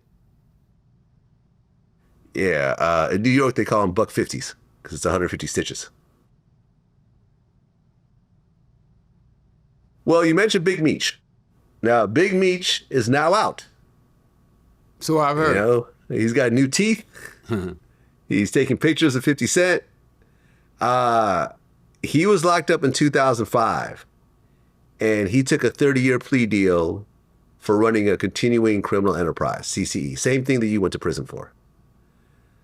He ended up getting 19 years altogether. His brother, Southwest T, got out a couple of years ago due to COVID. How was your correspondence with Big Meech like? Well, he used to call me when I first got home from prison until the judge told me that I couldn't take calls from prison no more. So we haven't spoke since then. Okay, what were the conversations like initially? Just me telling him how I would do my time. You know, just chit chat. wasn't really nothing serious. You know, I just got out of jail, so I didn't really have nothing going on. But we was just chatting a little bit. Well, you were locked up before BMF even happened. Correct. When you look at BMF, do you see similarities in what you did? I don't really know how they ran the operation. I know they were big from what I hear, but I don't really know how their operation ran. You know, I know very little about them. Just the stuff you read in the newspapers. We never talked about drug dealing. Mostly talked about cases and how the law works, stuff like that. There. Well, yeah, I remember I partied with BMF in Atlanta, maybe around 2004. And I remember the thing that really shocked me was when we were leaving the airport, we started seeing billboards that said the world is BMF's. The fact that a major drug dealing crew would have billboards advertising the Black Mafia family. And it was so clear once we hung out, you know, and I was at Big Meech's house and, you know, we all partied together and everything else like that. It was clear that this record label that they were pushing was not a real business yet. It may have eventually turned into one, but at the time, they only had one artist, Blue Da Vinci, that wasn't selling any records. So it was just clear that this was all drug money. And I remember I talked to someone close to the situation. You know the whole situation where Puffy's old bodyguard, Wolf, got killed in a shootout with BMF? Yeah, I heard about that. So that happened at Club Chaos in Atlanta. Right. When they were, after Meech ended up beating his case and they started putting up the billboards, one of the billboards was over that club and it said the world is BMF's, basically saying a message to law enforcement that says we could buy ourselves out of murders. And that I heard really, really upset the feds. It was like, okay, these guys are just so blatant with what they're doing that they think they could actually buy billboards over the location of where a shooting happened. Like, okay, now we're going to go extra hard. Well, you know, the feds, you know, I think I told you before, but the feds have what they call a pecking order. And they go down a list of the guys that they're trying to get. But I'm sure you start putting up billboards. I never would have put up a billboard, you know. I didn't party either. So, you know, most I would do is come to the party after the party over and pick up a girl or something like that there. But I never would be inside the club, you know, hanging out, drinking and chilling like that there. So that totally was against my rules. But yeah, I couldn't see myself putting up a billboard. I mean, I didn't want nobody to know me when I sold drugs. I was kind of embarrassed that I even sold drugs. You know, when I went into the game, like I said, I went into the game, and even though you're saying Superfly was fiction, in my mind, it was a blueprint of what a drug dealer should be doing. Yeah. I mean, if one of your friends came up to you and said, hey, Freeway, we should put a Freeway Rick Ross billboard in South Central, what do you think? I probably would have whooped him. Yeah, man. Honestly, it stunned me. That would have here really, I am. That would have really pissed the cops off. I mean, they was already pissed off at me already. Man, look, the whole thing was insane to me because they would pull up in Ferraris, Lamborghinis. All of them had $500,000 worth of jewelry on. They had billboards. They had parties with ice sculptures that said BMF. Literally millions of dollars. They would go to a club and throw $500,000 out in the strip club. And it didn't make any sense to me. I'm like, you guys are doing something illegal here. Like, you guys are doing the opposite of what you would think a illegal enterprise should be doing. Why do you think they balled out in that fashion, knowing that it's just gonna speed up their demise? Well, they didn't know that. Which ultimately happened. They didn't know that. Obviously, they didn't know that? No, they didn't know. No way nobody would know that doing those things would speed up their demise. I mean, I knew that it was possible doing those things. That's why I didn't do them. That's why I didn't take pictures. You know, I didn't want to go in public places. Like I said, the cops, when we got our paperwork and stuff, the cops were saying that what really got me was people talking about me in the streets.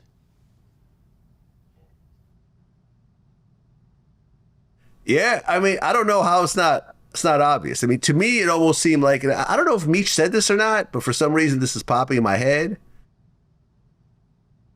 Like I said, I don't know if this is a quote from her or not, but I had heard something to the effect of, he knew that he was going to get busted anyways, and he had a bunch of money, so let's just have a whole bunch of fun with this money before we all go to prison. Oh, well, yeah. I mean, I guess that's one way of looking at it. Yeah.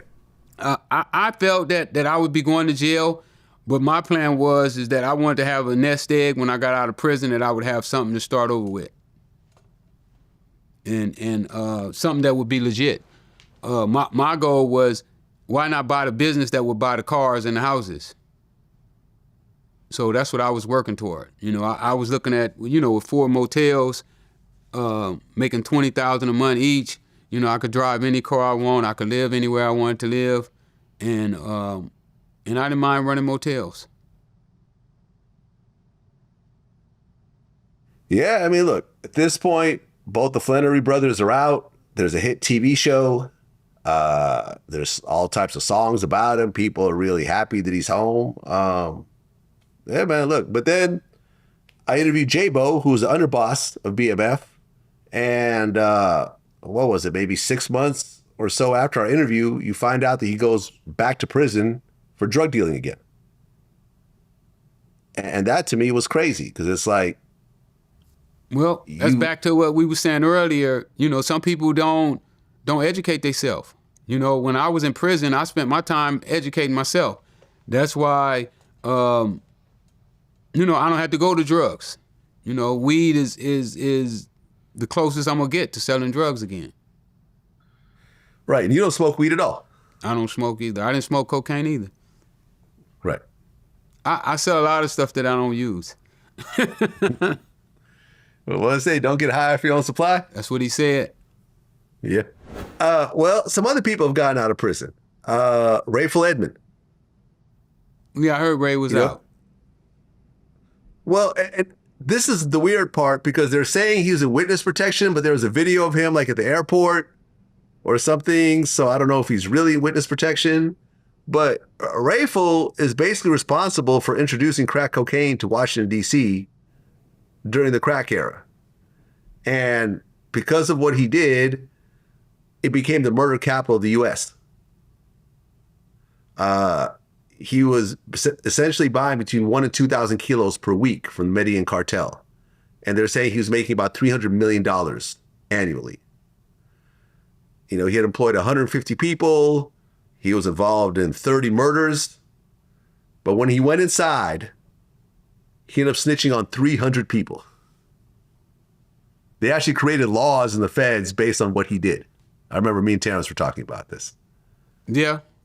Yeah, it's been a lot of rumors about that. You know, when I knew Rayford, he was way smaller than that. Well, you actually interacted with him? Yeah, Ray used to come to L.A. Oh, so he a cop from you? From Melvin Butler. And Melvin Butler is who? One of my guys. Okay, so why did you not deal with him directly, considering how much work that he was buying? He wasn't buying a lot of work at that time. Oh, okay. And you don't go around your guys. Okay, so that was your guy's customer. Whatever y'all do is between y'all. Got it. Okay, so I guess later on, that's where he got the plug to the Medellin cartel, and he didn't have to go through you guys anymore. Yeah, I'm not. I think he got his Medellin cartel plug in jail. Oh, right, because after he got arrested, he continued to drug deal. Yeah, I think that's where he really went crazy with it. I mean, when you hear about someone that you dealt with on a business level, not directly, but still, it's under your organization. The cocaine ultimately came from you. And he turned around and told on 300 people. Well, what do you think? I mean, that's life. You know, that's how it is in the cocaine game. Anybody who's selling drugs and not prepared for people to be telling in that line of work. I mean, you know, we be sitting in prison and they bring in 10 or 15 guys and they be like, how many of them gonna tell? You know, that's a normal thing. I mean, but in prison, though, there's a really harsh set of rules when it comes to snitches. Like, if you're a snitch, they generally put you in PC, right? Nope. So you could be on the yard. There was guys that nobody was gonna touch. Why is that? Because he was a tough guy. He whoop your ass. Oh, you call me a snitch and he beat you up. Well, you know, there's always someone tougher than you. Nah, somebody that's the toughest. Well, there's also weapons. Yeah, and some of them use weapons too. Right. You know, they defend their position. So basically, even the snitches, if they could defend themselves, they could stay on the yard and people just leave them alone. Absolutely. Ha. Okay. I done been in a holding tank where a guy walk in the holding tank, and we all sitting in the holding tank, all of us, about 15 of us, dudes from L.A., and he walk in the holding tank and he said, who got a problem with me? Now, I ain't gonna call no names, but it was a bunch of people sitting in that holding tank, and some of the people you done named were sitting in that same holding tank, and he said it to everybody. And they didn't say anything? No. Well, some other people actually got out also. Ali Zoe Adam, who was one of the founders of the Zoe Pound. You heard about these guys? Yeah. Yeah, I used to correspond with Big Zoe too when I first got home. That's Macazo? Yep. Yeah, I mean, after this interview came out, a whole bunch of chaos broke out in the Zoe Pound, where people start contacting me and DMing me and saying, oh, this guy's not the founder because he's not from Little Haiti, he's from Carroll City, and you know, you need to interview me instead. I'm one of the founders and everything. And I'm like, look, I'm not getting in the middle of this. This is between y'all. If you want to, you know. Yeah, Macazo actually DM'd me. And I was like, listen, if you want to do an interview from prison, let's do it. You can say whatever it is, you know what I mean? Like, I'm not in the middle of this. I gave this guy a platform. I can't double check every single thing that he says, but if you want to respond, I'll give you a platform. And he said, okay, let me get back to you on this. He hasn't gotten back to me yet. But the Zoe Pound was an interesting organization. I mean, they were shipping thousands of kilos from Haiti and then sending millions of dollars back. And at the time that he got arrested, he owned 142 properties. Yeah, I heard the interview yesterday. Okay, you watched it. Yeah, that was one of your first interviews that I you know, I never watched none of my interviews, but that was one I listened to yesterday. Yeah, he owned Subways, Dairy Queens, laundromats, record stores. He was facing triple life, but he ended up pleading out. He ended up doing 18 years total. I mean, what's your take on Alizo, Adam? Well, something from the interview sounded like he was killing it. You know, I mean, he lucked up and got 30 years. You know, usually when you're so big, the government don't want to make a deal with you. You know, like in my case, they made me go to trial. I couldn't get a deal. So you got no plea deals at all? No offers? No, my offer was an open plea to the court. Which is what? An open plea to the court. You go in the court, you tell the judge you did it, you're guilty, and whatever you give me, you give me. Oh, that sounds dangerous. Exactly. Because the judge could say life without parole. Exactly. Aha. Okay. And you pled guilty to that. And that means you had pled guilty to that. It wasn't like, you know, where you go in and they say, okay, the most we're going to give you is 30 years. Well, is a CCE and RICO the same thing, or are they different? They similar, but they're a little different. Well, what's the difference? The criteria. You know, one of them you need 5 workers to be up under you. One of them you have to make so much money. I'm not sure of all the rules at this time. You know, it's been a long time since I read the law.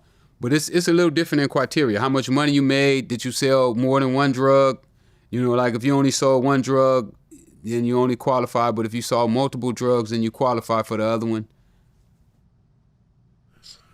Well, right now, as we're speaking, Diddy is in the feds at MDC, and he's being charged with sex trafficking, kidnapping, and racketeering. So he has an actual RICO. Does any of this really make sense to you? Not really. I mean, a little bit. I understand what they're saying about what he's up against and why they're charging him like that. See, from what I understand, he's the only person being charged. How could you be charged with a RICO and there's no one else being charged with you? Well, you can have unindicted co-conspirators. Just because they're not going to trial with you don't mean that they didn't conspire with you. Aha. So they could potentially have 5 people that were doing these alleged crimes with Diddy, but they're not getting charged because they're cooperating. Correct. Aha. Aha. That's how you could have a one-person RICO. Yep. Because Okay. you have to have, it has to be 2 people to be a conspiracy. Without 2 people, there's no conspiracy. You can't conspire with yourself. And you can't conspire with a government agent. When he got arrested, the one thing that really surprised me was that he didn't get bail. You would think someone who's a near billionaire would get to put together some sort of bail package where he could sit at home awaiting his trial. But he's sitting in jail right now, and I think they're on their 3rd bail attempt, which, you know, the prosecutors are trying to shoot down. Were you surprised he didn't get bail? Nope, not at all. Why is that? Well, I mean, he could be considered as a danger to the community. You know, you're putting drugs in people's drinks, you know, that they don't know, which is, from what I understand, horse tranquilizers or something like that. They were saying you're a danger to the community. Right. And they brought up this whole situation where one of the potential witnesses, he called her like 150 times. And right after those calls, she posted a statement basically defending him. And they used that, you know, to basically stop his bail. And look, just recently, he's being accused of obstructing justice. So what they're saying is there was like at least 8 other inmates where he used their phone accounts to make phone calls. And on those phone calls, he's 3-weighing people, which is illegal as well. I'm surprised he still got his phone privileges. They usually take your privileges when you do that. If you use somebody else's account, because I used to use other people's account, and if they catch you, they cut your phone off. You can't use the phone at all. So I'm surprised that he's still being allowed to use the phones. They probably let him do it though, so they can hear his conversations. I mean, that's the only reason that I can see, because they can cut your phone off for using somebody else's account. It's a violation of the phone privilege. I've lost my phone for 90 days for doing that. Huh. Well, I mean, at this point, he might actually not have any phone privileges. And at this point, he's actually facing life in prison. Are you surprised by this at all? No, not from the stuff that I've heard that they say he done, you know. I mean, he got all the elements: guns, drugs, and now you're saying kidnapping. I mean, those are some serious charges in the feds. Yeah. Yeah. They also found 1,000 bottles of baby oil at his house. You know, he messed up the actual global supply of baby oil. You know, the shelves were empty worldwide because of him, you know. So now at least you can buy baby oil at your CVS again, you know, now that he's locked up. 1,000 bottles? They found 1,000 bottles of baby oil, yes. Wow. And you got to think, man, I know people that have had one bottle of baby oil for like 10 years, and it's only like a third of the way, you know, empty. Yeah. I have no idea what he was, you know, what he was using all this stuff for. Do you expect him to actually beat this case? Nope. Really? No. I don't think he got. I mean, there's too many people that I had watched a lawyer one day going over all the people that he was representing, and his list was long, like 100 people. You know, the feds don't really need but 2 witnesses and then a little corroborating evidence to find you guilty. You know, like on my case, they had two of my guys who was drug dealers, and then they had a fingerprint on a hotel room receipt. And that's how they tied me to their statements. Their statements tied me to that area where they said I did a deal at. So with circumstantial evidence, the feds can still find you guilty. Because basically what it does is, in the feds, they're going to turn over to the jury. The jury is going to have to take the picture, you know, and the way they explain it to the jury is that this is not a camera. We don't have a camera, so you're not going to get the whole picture. You're going to get bits and pieces, and you have to fill in the vacant spots and tell us what you see. And, you know, and I believe what they're going to see is from what I've been hearing is a guy that had a lot of power, and he took it and he used it against people who were vulnerable, people who were trying to launch careers, you know, people who were trying to help themselves. And I think that it's going to hurt him in trial. Well, the feds have a 98% conviction rate, but that includes all the plea deals. Yeah, most people don't go to trial. Right. 98%, I bet 79% don't go to trial. When it actually goes to trial, you know what the breakdown is, roughly? What's that? Well, no. Well, I'm asking you, do you know, like, the people that don't take the plea deal and actually take the feds to trial? So, for example, I interviewed, you know, the Gotti brothers, you know, Irv and Chris Gotti. They actually beat a Fed case. It was like a money laundering case where they try to say that Kenneth Supreme Williams was the one who financed Murder Inc. and so forth. They went to trial, and they were actually offered, like, probation. But they went through and actually went to trial, and they beat it. Yeah, they had a good case. A great case. They had a good case. So what percentage of the people do you think beat the feds in court? Probably about 1 or 2%. That's it? Yeah. So Murder Inc. is that rare in terms of what they pulled off? Oh, absolutely. Absolutely. When we were in MDC for about 8-9 months, I think 2 people beat their case in 9 months. Wow.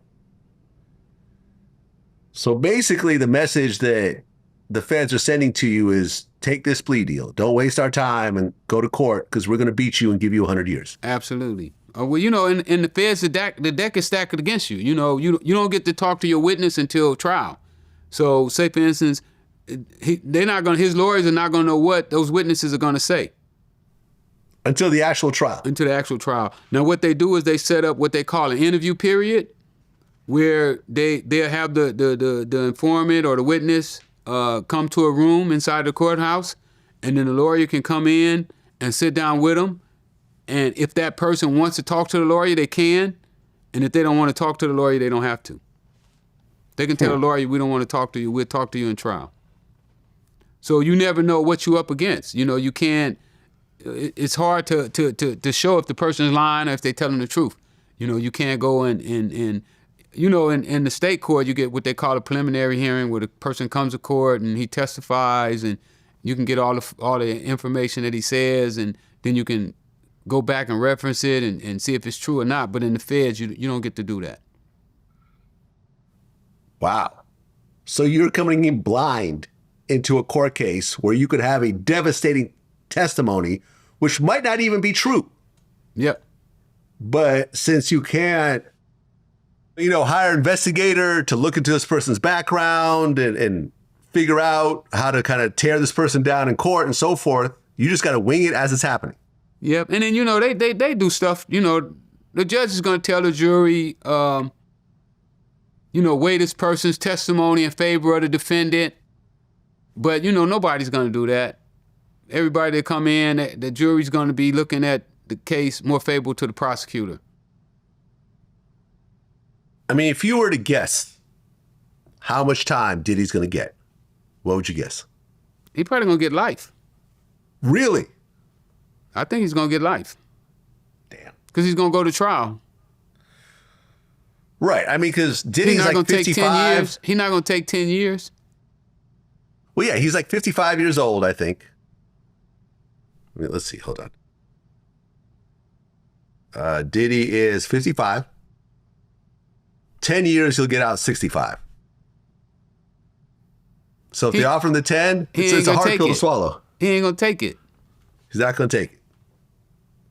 He's going to try to beat it in the courtroom. Yeah, he's going to have the high-power lawyers. And the lawyer's not going to tell him he ain't going to win.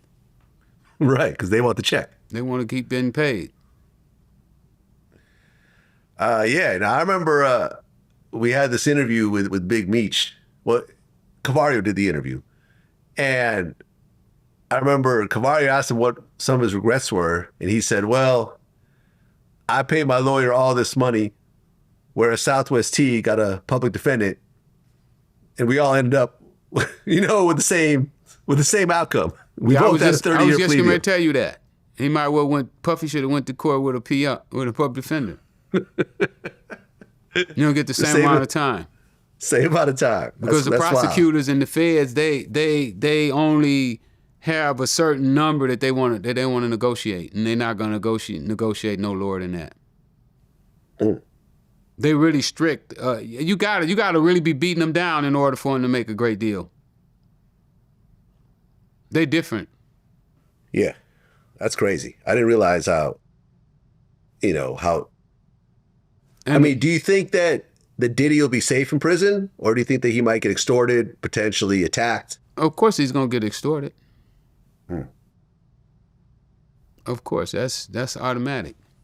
Automatic. He ain't got no gang in there. He don't run with no gang. Yeah, he gonna pay. I mean, but he is an A-list celebrity. They don't care about no celebrities. Okay, so when you were in the feds, who was the most famous person you were locked up with? I don't know. Probably me. Probably me. You know, during the time. There were no actors, singers, nothing. No, you don't hardly see actors inside of federal pens. Now, I was in the penitentiary. I wasn't in a camp. You know, the camp is where you see those guys go. You know, they had a little bitty crimes. You know, when you go to the federal pen, those are guys that have serious crimes. You know, major drug traffickers, mob bosses. It was an old mob boss in there. I can't think of his name right now, but he's about 100 years old. He'd been in there forever. But little guys, they don't usually send those kind of guys. You know, Puffy should be going to a camp, but his time won't allow him to go to a camp. Well, right. If you get life, you're not going to a camp. No, you're going straight to the pen. If not ADX, he could wind up in ADX. ADX, the Supermax. Yep. Wow. That's crazy. Do you think he'll be in PC? I mean, is there PC in the feds? Yeah, they got PC. Okay, so he'll be in PC. Yeah, he could be a PC. Well, we'll see what happens, man. It's an insane situation. Yep. We all gonna sit back and watch it. Yep. Well, since our last interview, Lil Durk and 5 co-conspirators have been arrested for murder for hire. You know about this whole situation? I heard about it from the streets. Well, we went through all the paperwork. We even created a little mini documentary on YouTube that kind of breaks down the entire case. So I will explain it to you. So Lil Durk and NBA Youngboy were kind of going at it back and forth. Lil Durk had an artist named King Von, who allegedly was a serial killer, you know, bragged about killing about 8 people and so forth, but was a really hot rapper at the time. NBA Youngboy had a artist named Quando Rondo from Savannah, Georgia. It just so happened this one night that they were in a club parking lot in Atlanta, and King Von and Quando Rondo were there at the same time. Quando never had any problems with King Von, and really didn't, you know, he was signed to a guy, you know, that had beef with King Von's label owner, but really the two of them never had any bad words. There's even photos of them together. And when King Von realized that Quando was in the parking lot, he ran up to him and instantly attacked him, started punching him. Quando Rondo's guy who was with him, named Lil Tim, who I recently interviewed, when he saw this happen, he pulled out a gun and killed King Von. At that point, there was a bunch of off-duty cops in the region, and a shootout started to happen. Lil Tim, who just killed King Von, got shot 2 times. He ended up with a coloscopy bag. This guy named Slutty, who was King Von's friend, he gets killed by the police. O Block Louie, another guy I interviewed who was King Von's friend, he gets shot in the head. He survives. King Von's manager ends up getting shot in the legs. You know, he had to be in a wheelchair for a little while.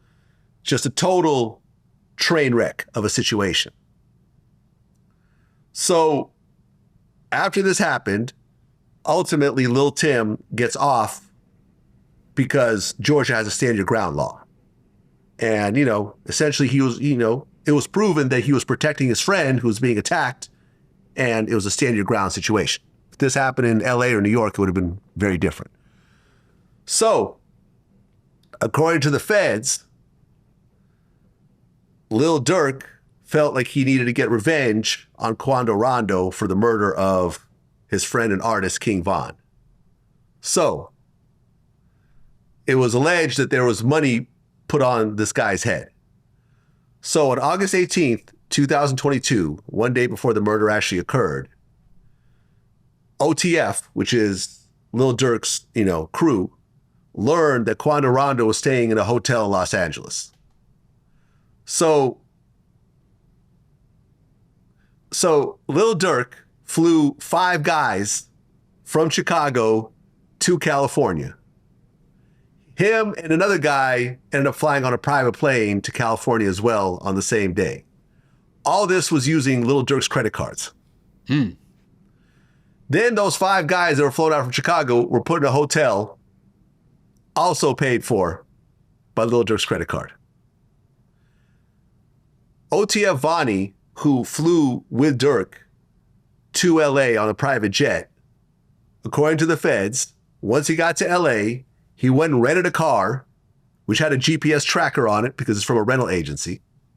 That car went to a sporting goods store and he bought 4 ski masks. He also got a whole bunch of guns with, you know, Glocks with switches that were converted to automatics. And he met up with the guys from Chicago and gave him the guns. The next day, since they knew where Quando Rondo, what hotel he was staying at, as he was getting into his car along with his cousin, Lil Pob, and a couple other people, these 2 cars, well, it was the BMW they rented and also another car, an Infiniti, which had fake license plates. They followed his car for hours. At one point, they stopped at a gas station to pump gas. Quando's cousin, Lil Pob, gets out to pump gas. 3 of the shooters get out of the car and open fire on the car, and they kill Lil Pob. Quando Rondo, who was the intended target, doesn't get hit. 2 years pass and nothing happens. And then On October 17, 2024, a grand jury charged Lil Durk and his co-conspirators with murder for hire, conspiracy to commit murder for hire resulting in the death of somebody, discharge of firearms and a machine gun in furtherance of a crime of violence resulting in death. They all get arrested and all their houses get raided. Lil Durk books 3 plane tickets, one-way plane tickets. He books one ticket to Dubai, which doesn't have an extradition policy, another one-way ticket to Switzerland, which I believe doesn't have an extradition policy as well. He doesn't get on any of those flights, but then he books a private flight one way from Miami to Italy. On his way to the airport to board that flight, he gets arrested, charged with murder for hire and so forth. And now all of them are in the feds awaiting their situation. Nobody's getting a bond. They're all facing life in prison, possibly the death penalty. But from what I was told, the feds don't really give you the death penalty unless you do like a mass murder, like a Timothy McVeigh or a Dylan Roof. Is that accurate? Yeah, pretty much. They only do hardcore cases, and I think they deaf row has got a long line, so I don't think he'd have to worry about the death penalty if he goes to the feds. Right. Well, he's in the feds. He's in the feds. That sounds like a state case, though. No, he is absolutely in the feds. I wonder what's making it a federal case. I mean, the feds investigated it. Yeah, but a murder should go to the state. Well, not in this case. This is high profile. Well, the profile don't really make it shouldn't dictate to whether it's a federal case or not. It has to be other circumstances to make it a federal case. He could just be held in federal facility and waiting extradition. Now, listen, I have the actual paperwork. Yeah? It is the United States of America versus Durk Banks and 5 co-conspirators. Mm. It is absolutely 100% a federal case. Okay. Now, one of the shooters is referred to in the paperwork as co-conspirator 2. So the assumption is that this is a guy who's actually cooperating. Is that usually the case when names aren't listed in paperwork? Does it mean that they're cooperating or no? It could, yeah. That's an indication. Yeah. You know, and also the guy that gave their location, you know, that told him where Quando Rondo's, you know, what hotel he's staying in, he's known as co-conspirator 4.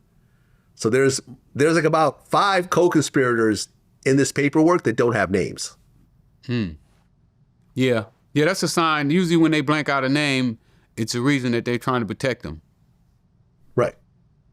Because if that person gets killed before the trial, then suddenly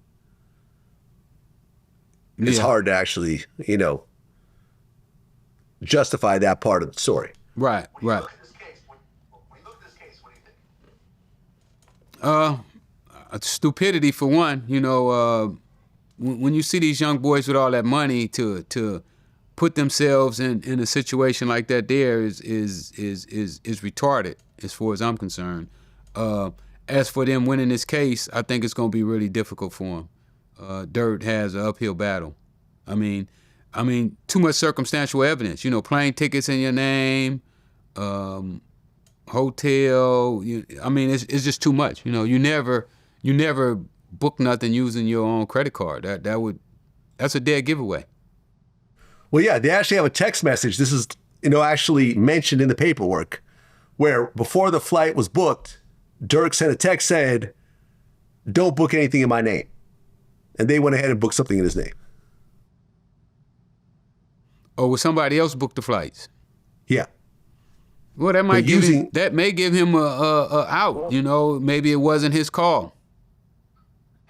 Well, I mean, this is going to be the interesting part because he wasn't there at the shooting. He wasn't staying at the hotel with the rest of the shooters. He was staying at an Airbnb somewhere else. They got to prove that he's the one that actually put up the money and actually directed them to do the murder. No, I agree. That, I mean, I thought Durk had took his credit card but if somebody else had his credit card and did it, then that gives him a little wiggle room. still not much, because if the guys who use the credit card turn around and say Durk gave it to us to use, you know, and he knew what we was doing, then you know, that kills that out. Well, yeah, I mean, Durk is the only one that really had a motive to kill this guy, unfortunately. And to me, the whole thing is really just stupid, because the guy that he tried to kill was the victim in the situation. I mean, his friend ended up killing King Von, but King Von attacked this guy with no provocation. So you would think that at some point, when you're a multimillionaire and you're a top 10 rapper and you're getting $500,000 for a show, you sit back and say, well, I'm sad that my friend is gone, but he brought it on himself. You know, it was almost like a Tupac situation. You know, you go and jump on someone thinking that they're a punk, and then before you know it, there's real retaliation that you're not ready for. Right. You know, in the Tupac case, it happened later that night. In this case, it happened right then and there, but it's the same situation. No, I agree. I totally agree with you. You underestimate somebody. You think that they're just a punk and, oh, this is just a fist fight and that's where it's going to end. But the people around them aren't thinking about a fist fight, especially because you have a reputation of killing people. You know what I'm saying? Right. Like, you really brought it onto yourself to a certain degree. And you would think that Durk, who has like 10 kids and tens of millions of dollars, would have the maturity to say, well, I'm just going to have to just be sad and accept that my friend made a fatal mistake. Well, you know, sometimes that money go to people's head. You know, they start to believe that money makes them invincible, that they can get away with anything. You know, you can rape a girl and nobody's going to do anything about it. You know, you can. I mean, money is, you know, money makes you feel like you're powerful. You know, and people think they can buy their way out of anything. Yeah, until the feds show up. Yeah, the feds don't care about your money because they print it.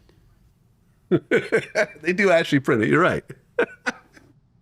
You know, a guy told me, when you sleep at night, they got another agent that's going to take the one that's been following you around and going to take his position. Huh. They're going to work you around the clock. So, you know, when they get on you, it's tough. Their budget is unlimited. Right. They have a blank check. You know, I can remember when I was going to trial, and my cell used to overlook the ocean. You know, in San Diego, they say it's $1 million view. And when you look out my window, you got those aircraft carriers. And, you know, and I remember when they went over to get Saddam Hussein, and I was like, damn, the feds will use all that to come get you if they want you. Yeah, look, I just interviewed Robert O'Neill, who was the Navy SEAL who killed Osama bin Laden. Oh, yeah? And yeah, that was a hell of a story. I mean, think about it. When the U.S. government locates someone they really want, they're willing to take high-tech helicopters and fly into a foreign country, land in that country, and shoot up the whole house to try to find the person they're looking for. Imagine Mexico going into San Diego and killing somebody or kidnapping someone they want. Like, it would create a whole incident. Yeah, but America doesn't care. What's Pakistan going to do? We're America. You know, you guys should have had this guy here anyways. Right. Yeah, it's an unlimited budget. It's when you got the most powerful army in the world. Yeah, you can do that. You can bully your way around. Yeah. I mean, look, do you see any way of Durk getting out of this situation? None.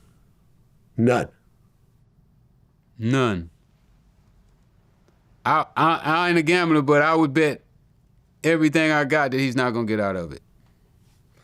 Yeah, I mean, he's not even getting a bail at this point. No, he ain't going to get a bail either. And what's ironic, someone pointed this out to me. They look at it like this: he on the bail, right? Why would we give you a bail when you're going to do all this time anyway? You might as well just start doing your time right now. That's the way the judges look at it. So ain't no sense in us letting you out. And there's no reason for you to be out. You know, what is a justified reason? I don't see a reason that his lawyer could argue for him to be on the streets. You know, he don't need to go out to take care of his family. He don't have nobody in his family sick. His business is over. You know, his rapping career is literally over. So there's no really legitimate reason for a judge to let him out. Well, he's also a flight risk because the time he was arrested, he booked 3 one-way plane tickets. That's another one. Yep. Let's not forget that part. You've already been proven to try to escape the country before you were even arrested. So now that you are arrested, we'll let you out so you can try to do that again, get a submarine or something? Like, nah. Yeah, man, look, I used to always say, even in my recent interviews, I used to always say that if you're a rapper who has like a serious amount of beef in your neighborhood, in your city, all you got to do is move to a different state. Because no one's going to be stupid enough to get on a plane to try to kill you. And I was proven wrong. Durk was stupid enough to put a whole bunch of people on a plane, including himself, to allegedly go and kill somebody. And all of it is right there in the paperwork. Because right after they killed the wrong person, they met up at an In-N-Out Burger. And I guess co-conspirator number 2, who's telling the whole story, said they talked about the killing, they talked about getting paid, and they all flew back to Chicago a few hours later, the same day after the murder. That's a lot of circumstantial evidence. A lot. It'd be easy for a jury to put that picture together. Yeah. Well, but on the flip side, Young Thug just got time served in his RICO case in Georgia. Now, that's a state case. It's not a federal case. But were you surprised that he walked away from that? I was. I knew it was a lot of controversy in the case. I know a couple of the witnesses one of the ones I saw was the guy was playing like he was incoherent and didn't understand anything. So it threw a lot of monkey wrenches in the prosecutor's case. But I'm interested to know what happened to him. I can't think of the guy's name, but he was on the witness stand and he didn't remember nothing. And talking about YSL Woody. Yeah. Told him he lied to the police all the time, and very interesting. Yeah, but ultimately, Young Thug is out right now. I think he got about 2 years time served. I think he got a 15-year probation. So if he violates, they will send him back. I think he's getting like 25 years or something if he violates. But, this guy's wealthy. He's had a taste of jail for 2 years. I think he's going to, stay clean. But he's not allowed to go to Atlanta anymore. He's not allowed to associate with gang members. He's not allowed to rap any gang lyrics because he ultimately pled guilty to the RICO and to gang charges and gun charges and so forth. That was the rules. So technically they won, but he only got 2 years. So, the whole thing is based on a murder. So, I'm sure to the family, they're not very happy about it, but the case was falling apart and it was the longest criminal case in Georgia state history. It went for like a year and a half. Yeah, I just saw on the internet Woody testifying a couple times. Guys would be in the car with me and they was like, "Look at this guy here. What you think about his testimony?" And I'm surprised that the prosecutor didn't take away his plea agreement. I think that the case was falling apart, and the judge, because one of the judges got recused from the case. They ended up going to another judge. They got recused from the case as well because I think one of the judge's assistants was dating one of the people accused in the case or something like that. So they got a third judge. And this judge was very no nonsense. She actually was yelling at the prosecution and so forth, calling them disorganized and so forth. So I think that the prosecution started to realize that they're going to either lose this case or it's going to be a mistrial. So let's just try to salvage something and get him to plead guilty to something and walk away from it. So, yeah. Yeah, but I was surprised about that. Very much. Yeah, I was too. Well, you had actually talked about Tory Lanez case. You said that a bodyguard in prison would cost about $300 a month. Yeah, at least. Are you familiar with the overall case? Just a little. Well, yeah. I mean, he got convicted for shooting Megan Thee Stallion in the foot. Yeah. Yeah, I heard that part. Yeah. That's pretty much it. I'd be so busy, I don't really have time to, I hear the little gossip from the fellas, every now and then, but I don't really have time to really dig into their cases or what happened and, how the jury works. I just know somebody asked me about Tory Lanez being in prison, and I just said that, he can hire him a bodyguard. Yeah, I mean, the case was interesting. And I had been, for about a year, I had been saying publicly that Tory Lanez is going to prison.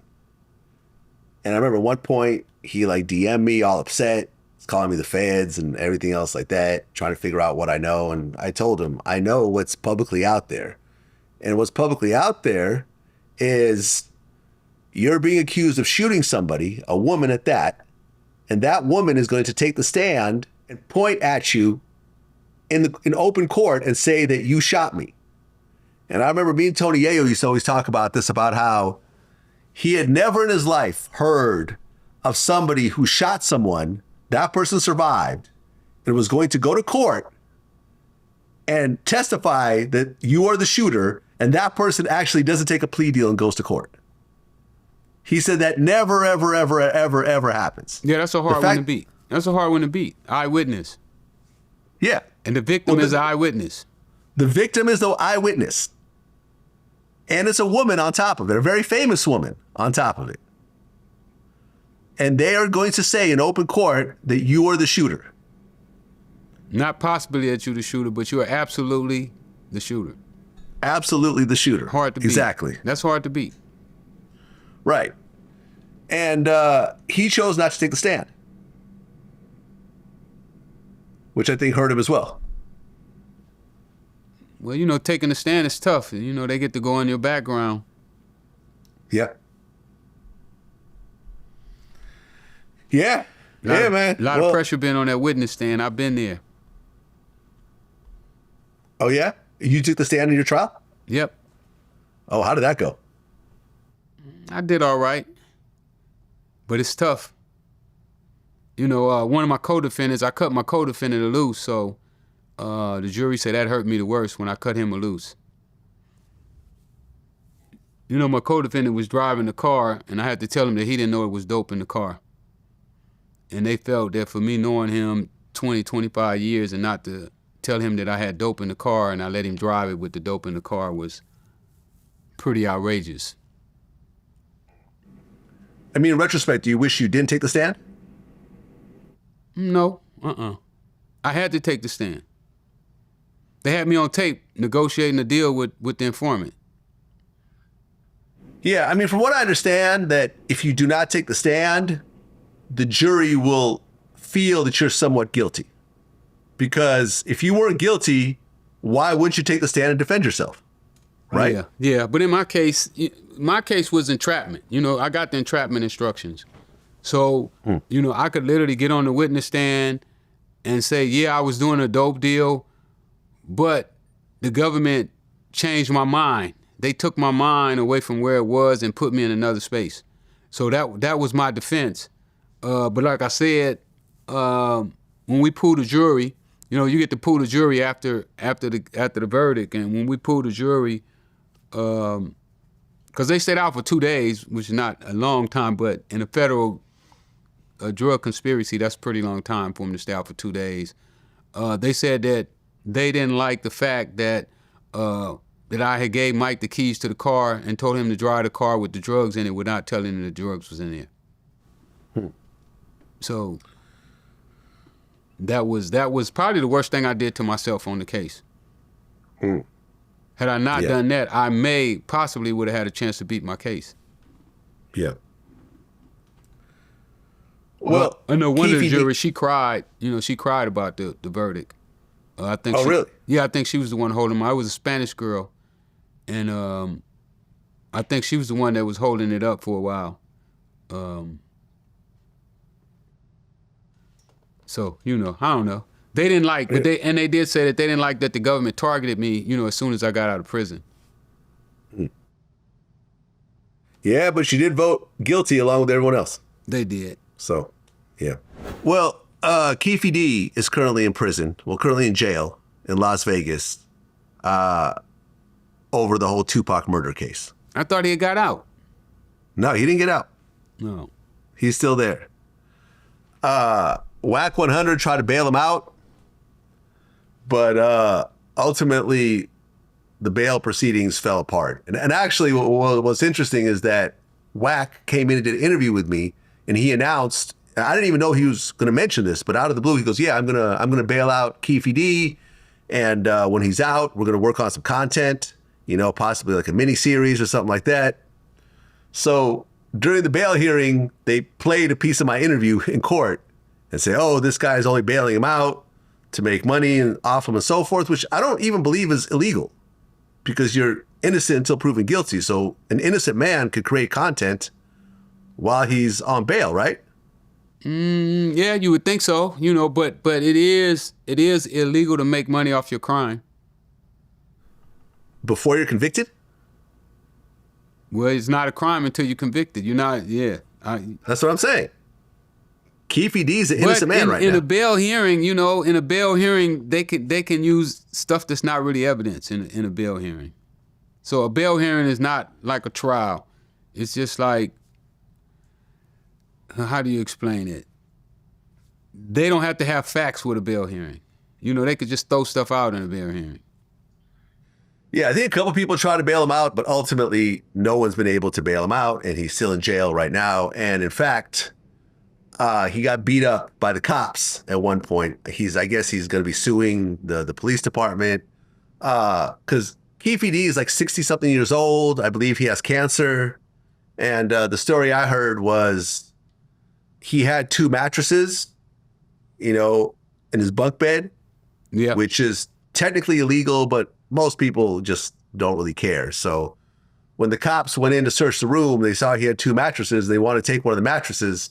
He started to argue and so forth. They ended up basically beating him up in the jail cell over him, you know, not wanting them to take the mattress.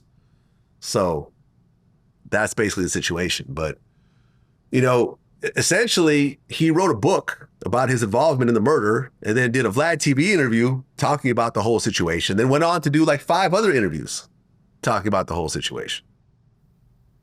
Yeah, I saw the interview he did with you. What'd you think? I thought he was crazy. You know, when I hear guys talking about murders that they committed that they haven't been to jail for, or they haven't been,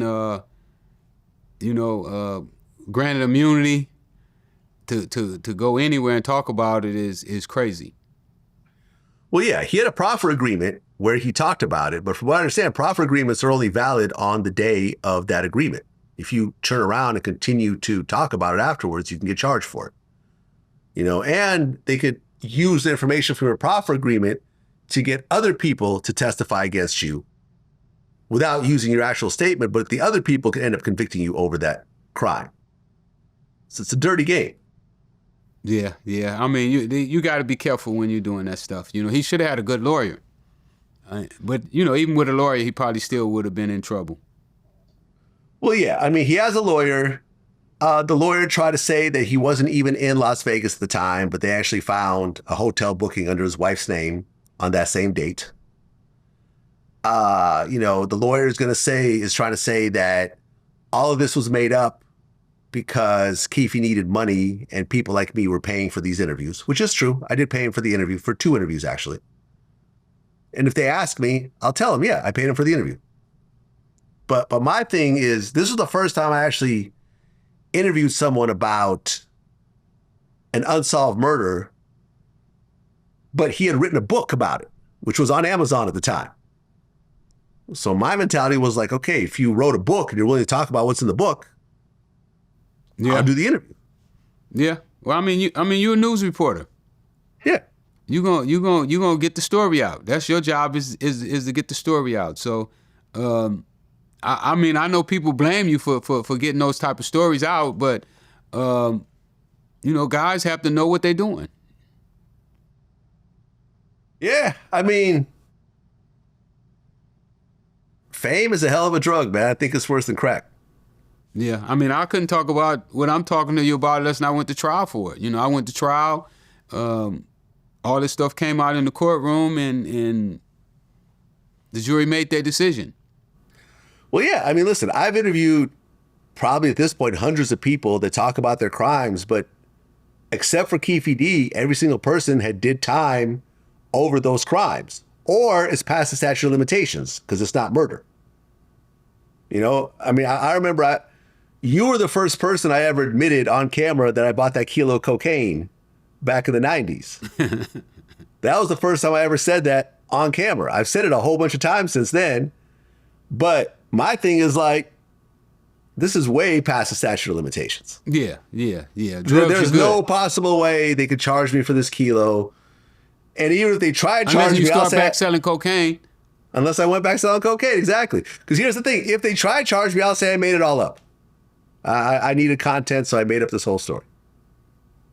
Yeah, but then then the jury get to validate that story.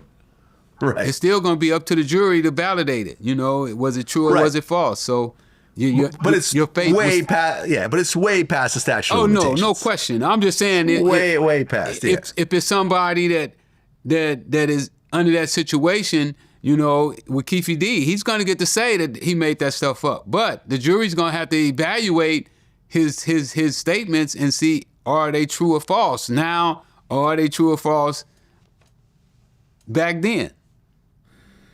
I mean, do you think there's any chance he could beat this case? I think Keefe got a tough case. You know, I mean, it's so much documentation and videos, and it don't look good for Keefe. Yeah. Yeah, I mean, look, Las Vegas PD Unless he put it on Puffy. I hear he's going to put it on Puffy. Well, yeah, it's a weird situation because if he puts it on Puffy, then he's admitting that he did the murder, right? If he says Puffy told me he'll give me $1 million to do this, so I did it, you've just admitted to your role in the murder, right? Yeah, but if the government gives him immunity. Well, it's a state case. It's not a Fed case. What the state can give him immunity for the feds. I didn't know you could do that. Yep. I mean, they both prosecutors. All they got to do is cooperate. Yeah, I mean, I just don't see Puffy being tied into this case.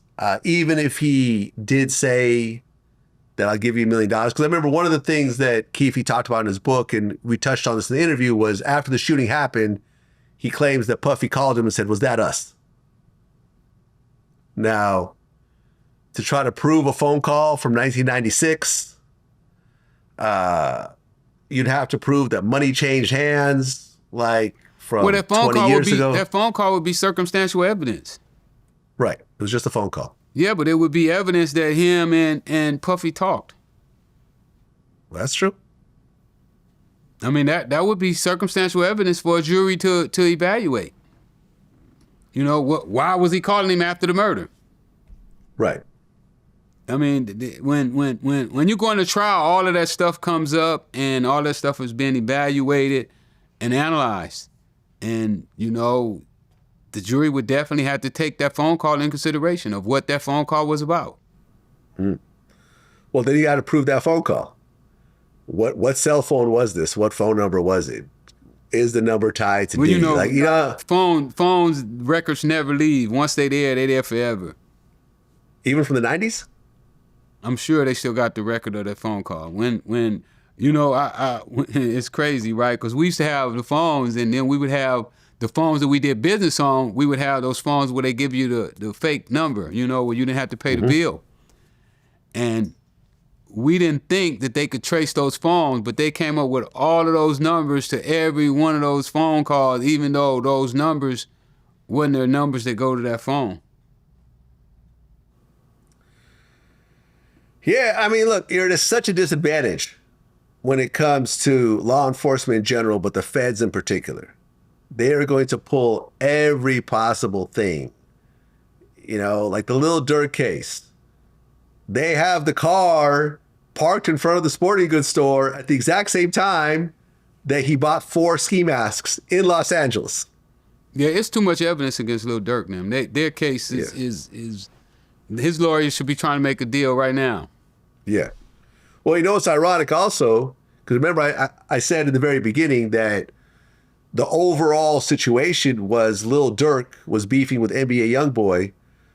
Durk's lawyer, Drew Findling, used to be NBA YoungBoy's lawyer at one point.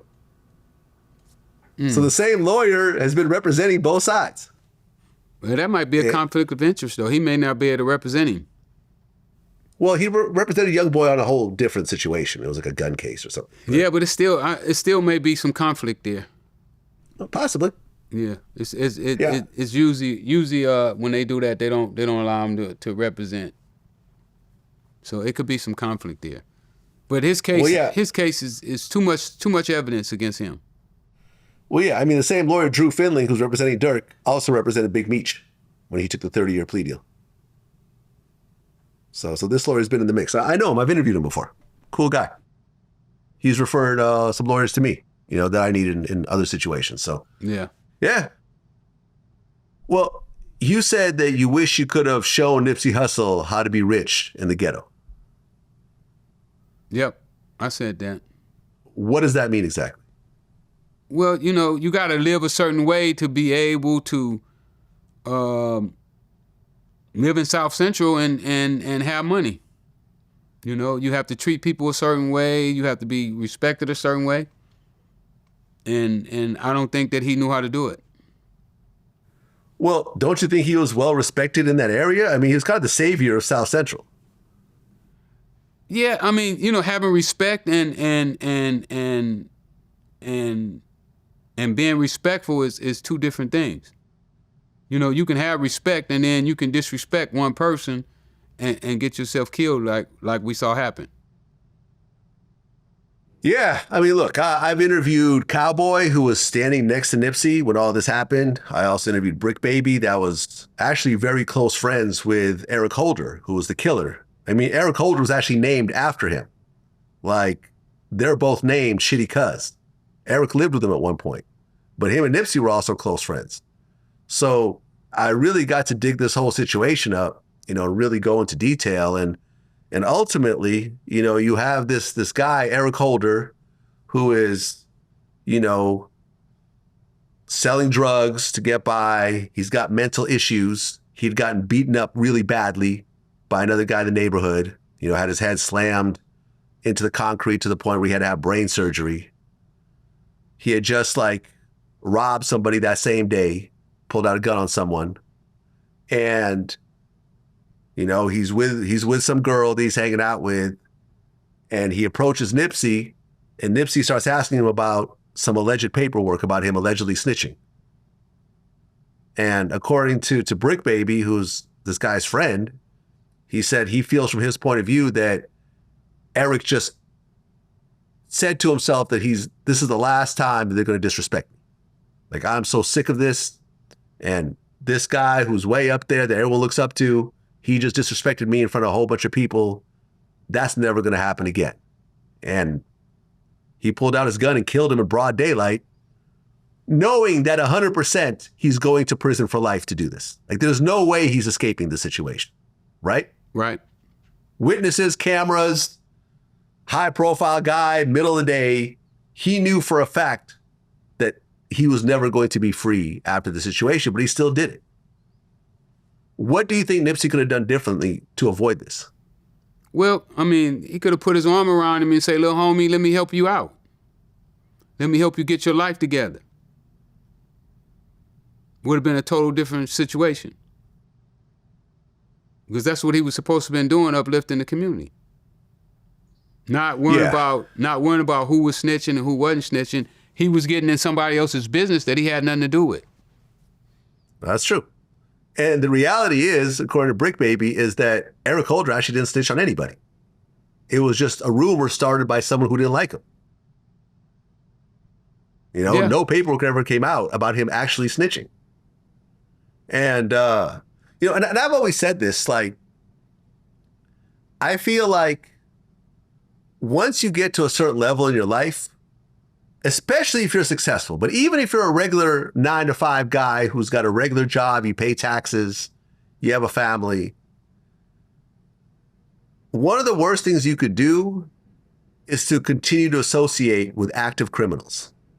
Now, I don't mean someone who turned their life around. Like, you know what I mean? Like, I consider you a friend. I understand you have your background, but that's not what you do anymore. You know what I'm saying? You run a legal business. You have speaking engagements. You do interviews. You have a dispensary. I've never heard of you doing any crimes since you've gotten out. And that's why I feel comfortable being around you and so forth. But if you were still selling cocaine, I wouldn't want anything to do with you. If you're out robbing, killing, scamming, I wouldn't want anything to do with you because I run a legitimate business. And I feel that 90% of the time, a lot of these artists get in trouble because they surround themselves with people who are still actively criminals. Yeah, but they still tinkering. They still tinkering with criminality. They're still fascinated about it. They're not, I mean, like this morning when I got up, I walked out the door, the first person I saw was Boo from Athens Park, you know, riding a bike up and down the street. You know what I'm saying? Known gang member, a real rider, right? From Athens Park. He's over in Denver Lane Hood. I waved at him. He came over, gave me a dab. What's up, big homie? How you doing? Everything is good. He was a little tipsy. I was like, man, when you gonna stop drinking that alcohol?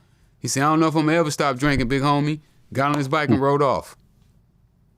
So it's just ways that you can deal with them, but you can't deal with them on their terms and to the level that they're on it. And Nipsey could have did that. Nipsey had the hood. But you can't, they don't care who you is. In the hood, you can't really disrespect people in the hood because you don't know what they own that day. I mean, even when we was in jail, you know, you have to be careful when you're in jail because you don't know, a guy could have just got off the phone with his girlfriend and heard her fucking somebody else, and now he's steaming hot and you say something to him and he just blow up on you and kill you. Yeah, no, we talked about this, about how if Eric Holder had approached him and if Nipsey just said, hey, man, how you doing? Hey, man, I got to run. I got to get a phone call. You good? All right, I'm out. The worst that would have happened is Eric would be like, yeah, Nipsey be acting funny. Exactly. And that's it. He would have no reason to pull out a gun, shoot him. He might just be like, oh, yeah, fuck that guy. He changed. Yes. He's different. And that's it. Yes. But at the point you're calling him a snitch or asking about snitch allegations, you're now hurting that person's feelings to a certain degree. Well, you're giving yourself a certain authority. Now you becoming the authoritarian in this area where you can question what people are doing and what activities they are into, and I think that's going a bit far. Yeah, I mean, look, like I said, Nipsey was way too rich and legitimately rich, legally rich, to really even be having conversations with someone like Eric Holder at all. Seriously, like there should not have even been any. It's almost like someone like that shouldn't even be able to walk up and talk to you. Well, but money don't make you where you can't be approached or you know that you can't have a conversation with nobody. But when you had a conversation, it's how the conversation is formatted, how it's orchestrated. You know, it ain't the fact that he was talking to Eric. It's what he said to him that triggered him. You know, you could be rich and still talk to somebody that's dirtball poor, but it's how you talk to them. It's how you present yourself to them. You know, do you make yourself seem bigger than them and try to belittle them? You know, if you're doing that, you know, people gonna get upset with it.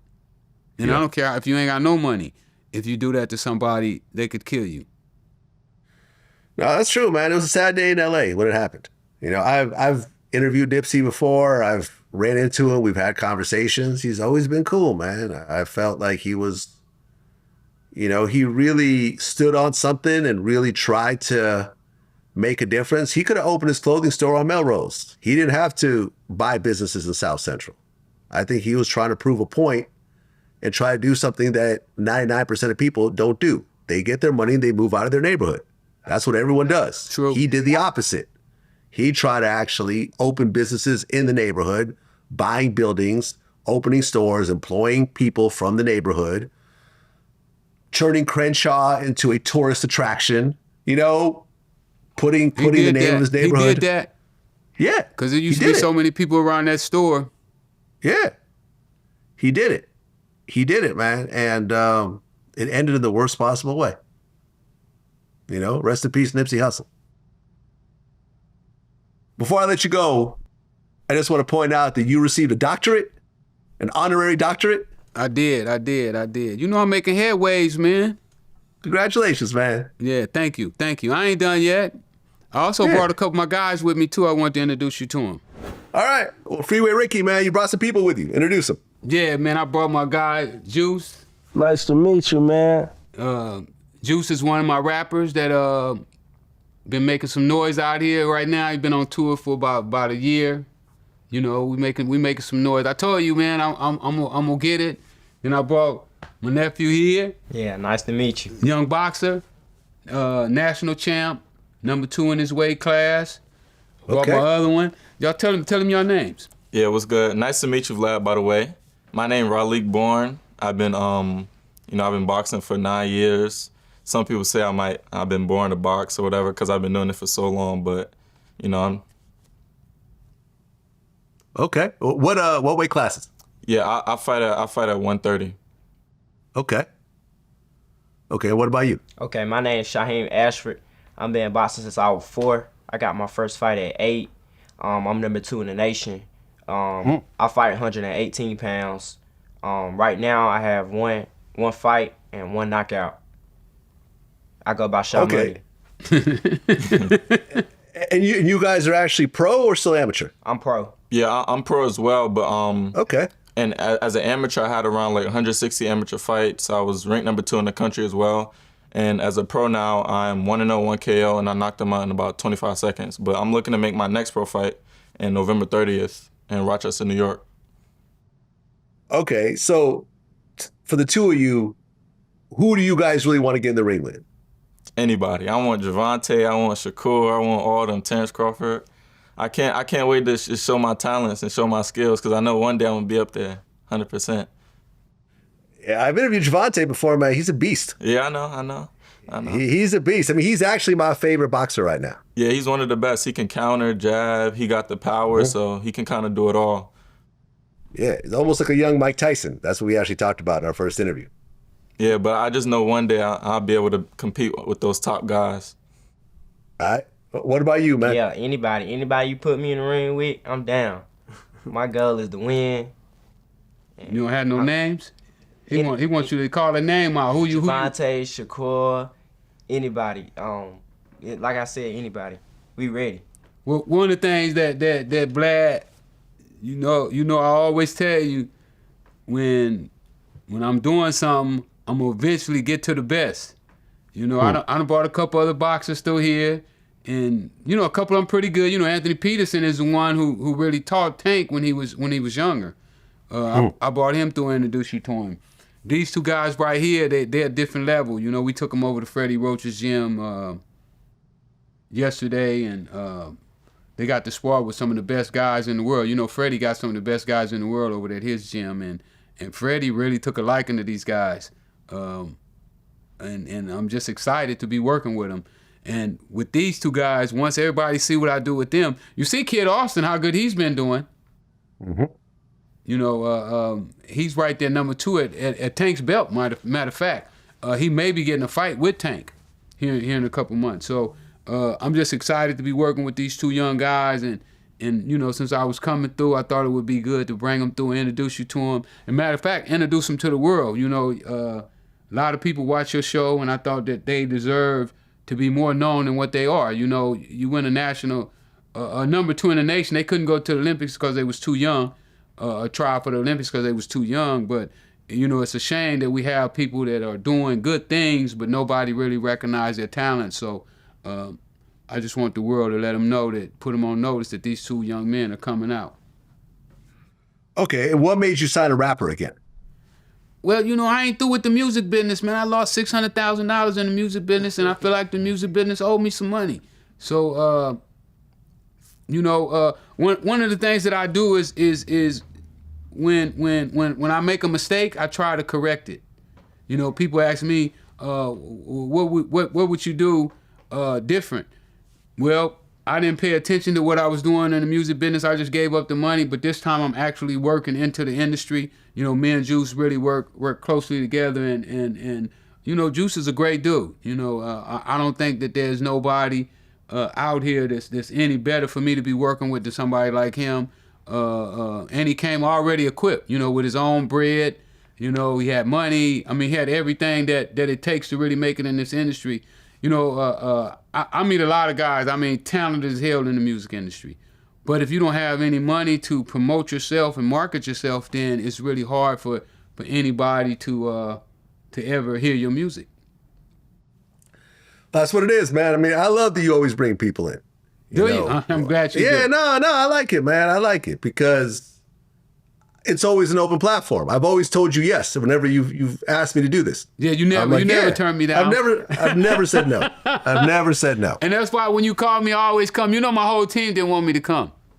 Oh yeah, the whole team didn't want you to come. Nobody wanted me to do this interview. You know, they thought you was gonna be asking me questions about Meech and you know, I mean, you know, people got their own stereotypes about you. You know, like I said, I don't think that you ever asked me nothing out of line. Yeah. Never, not one time. And I respect your journalism. You know, I mean, if you're able to pull out of a guy that he committed a murder, you know, on air, I mean, that's on him. So I feel flattered to bring my young guys in and let them meet you. You know, a lot of people heard about you and they wanted to meet you. So they was in town and I was like, y'all hit town just in time. We're going. Well, that's what it is, man. You guys are in good hands. You know, me and Freeway Ricky go way back at this point. You know, we've probably done about half a dozen interviews. They've all done millions of views, man. And he almost always, he brings someone in and promotes someone. And I mean, that's just who you are, though. Absolutely. If you're not helping nobody, I mean, what you doing? There you go. There you go. Well, that's what it is, man. Freeway Ricky, always a pleasure. Appreciate you, man. That's what it is. Until next time. Peace. Peace.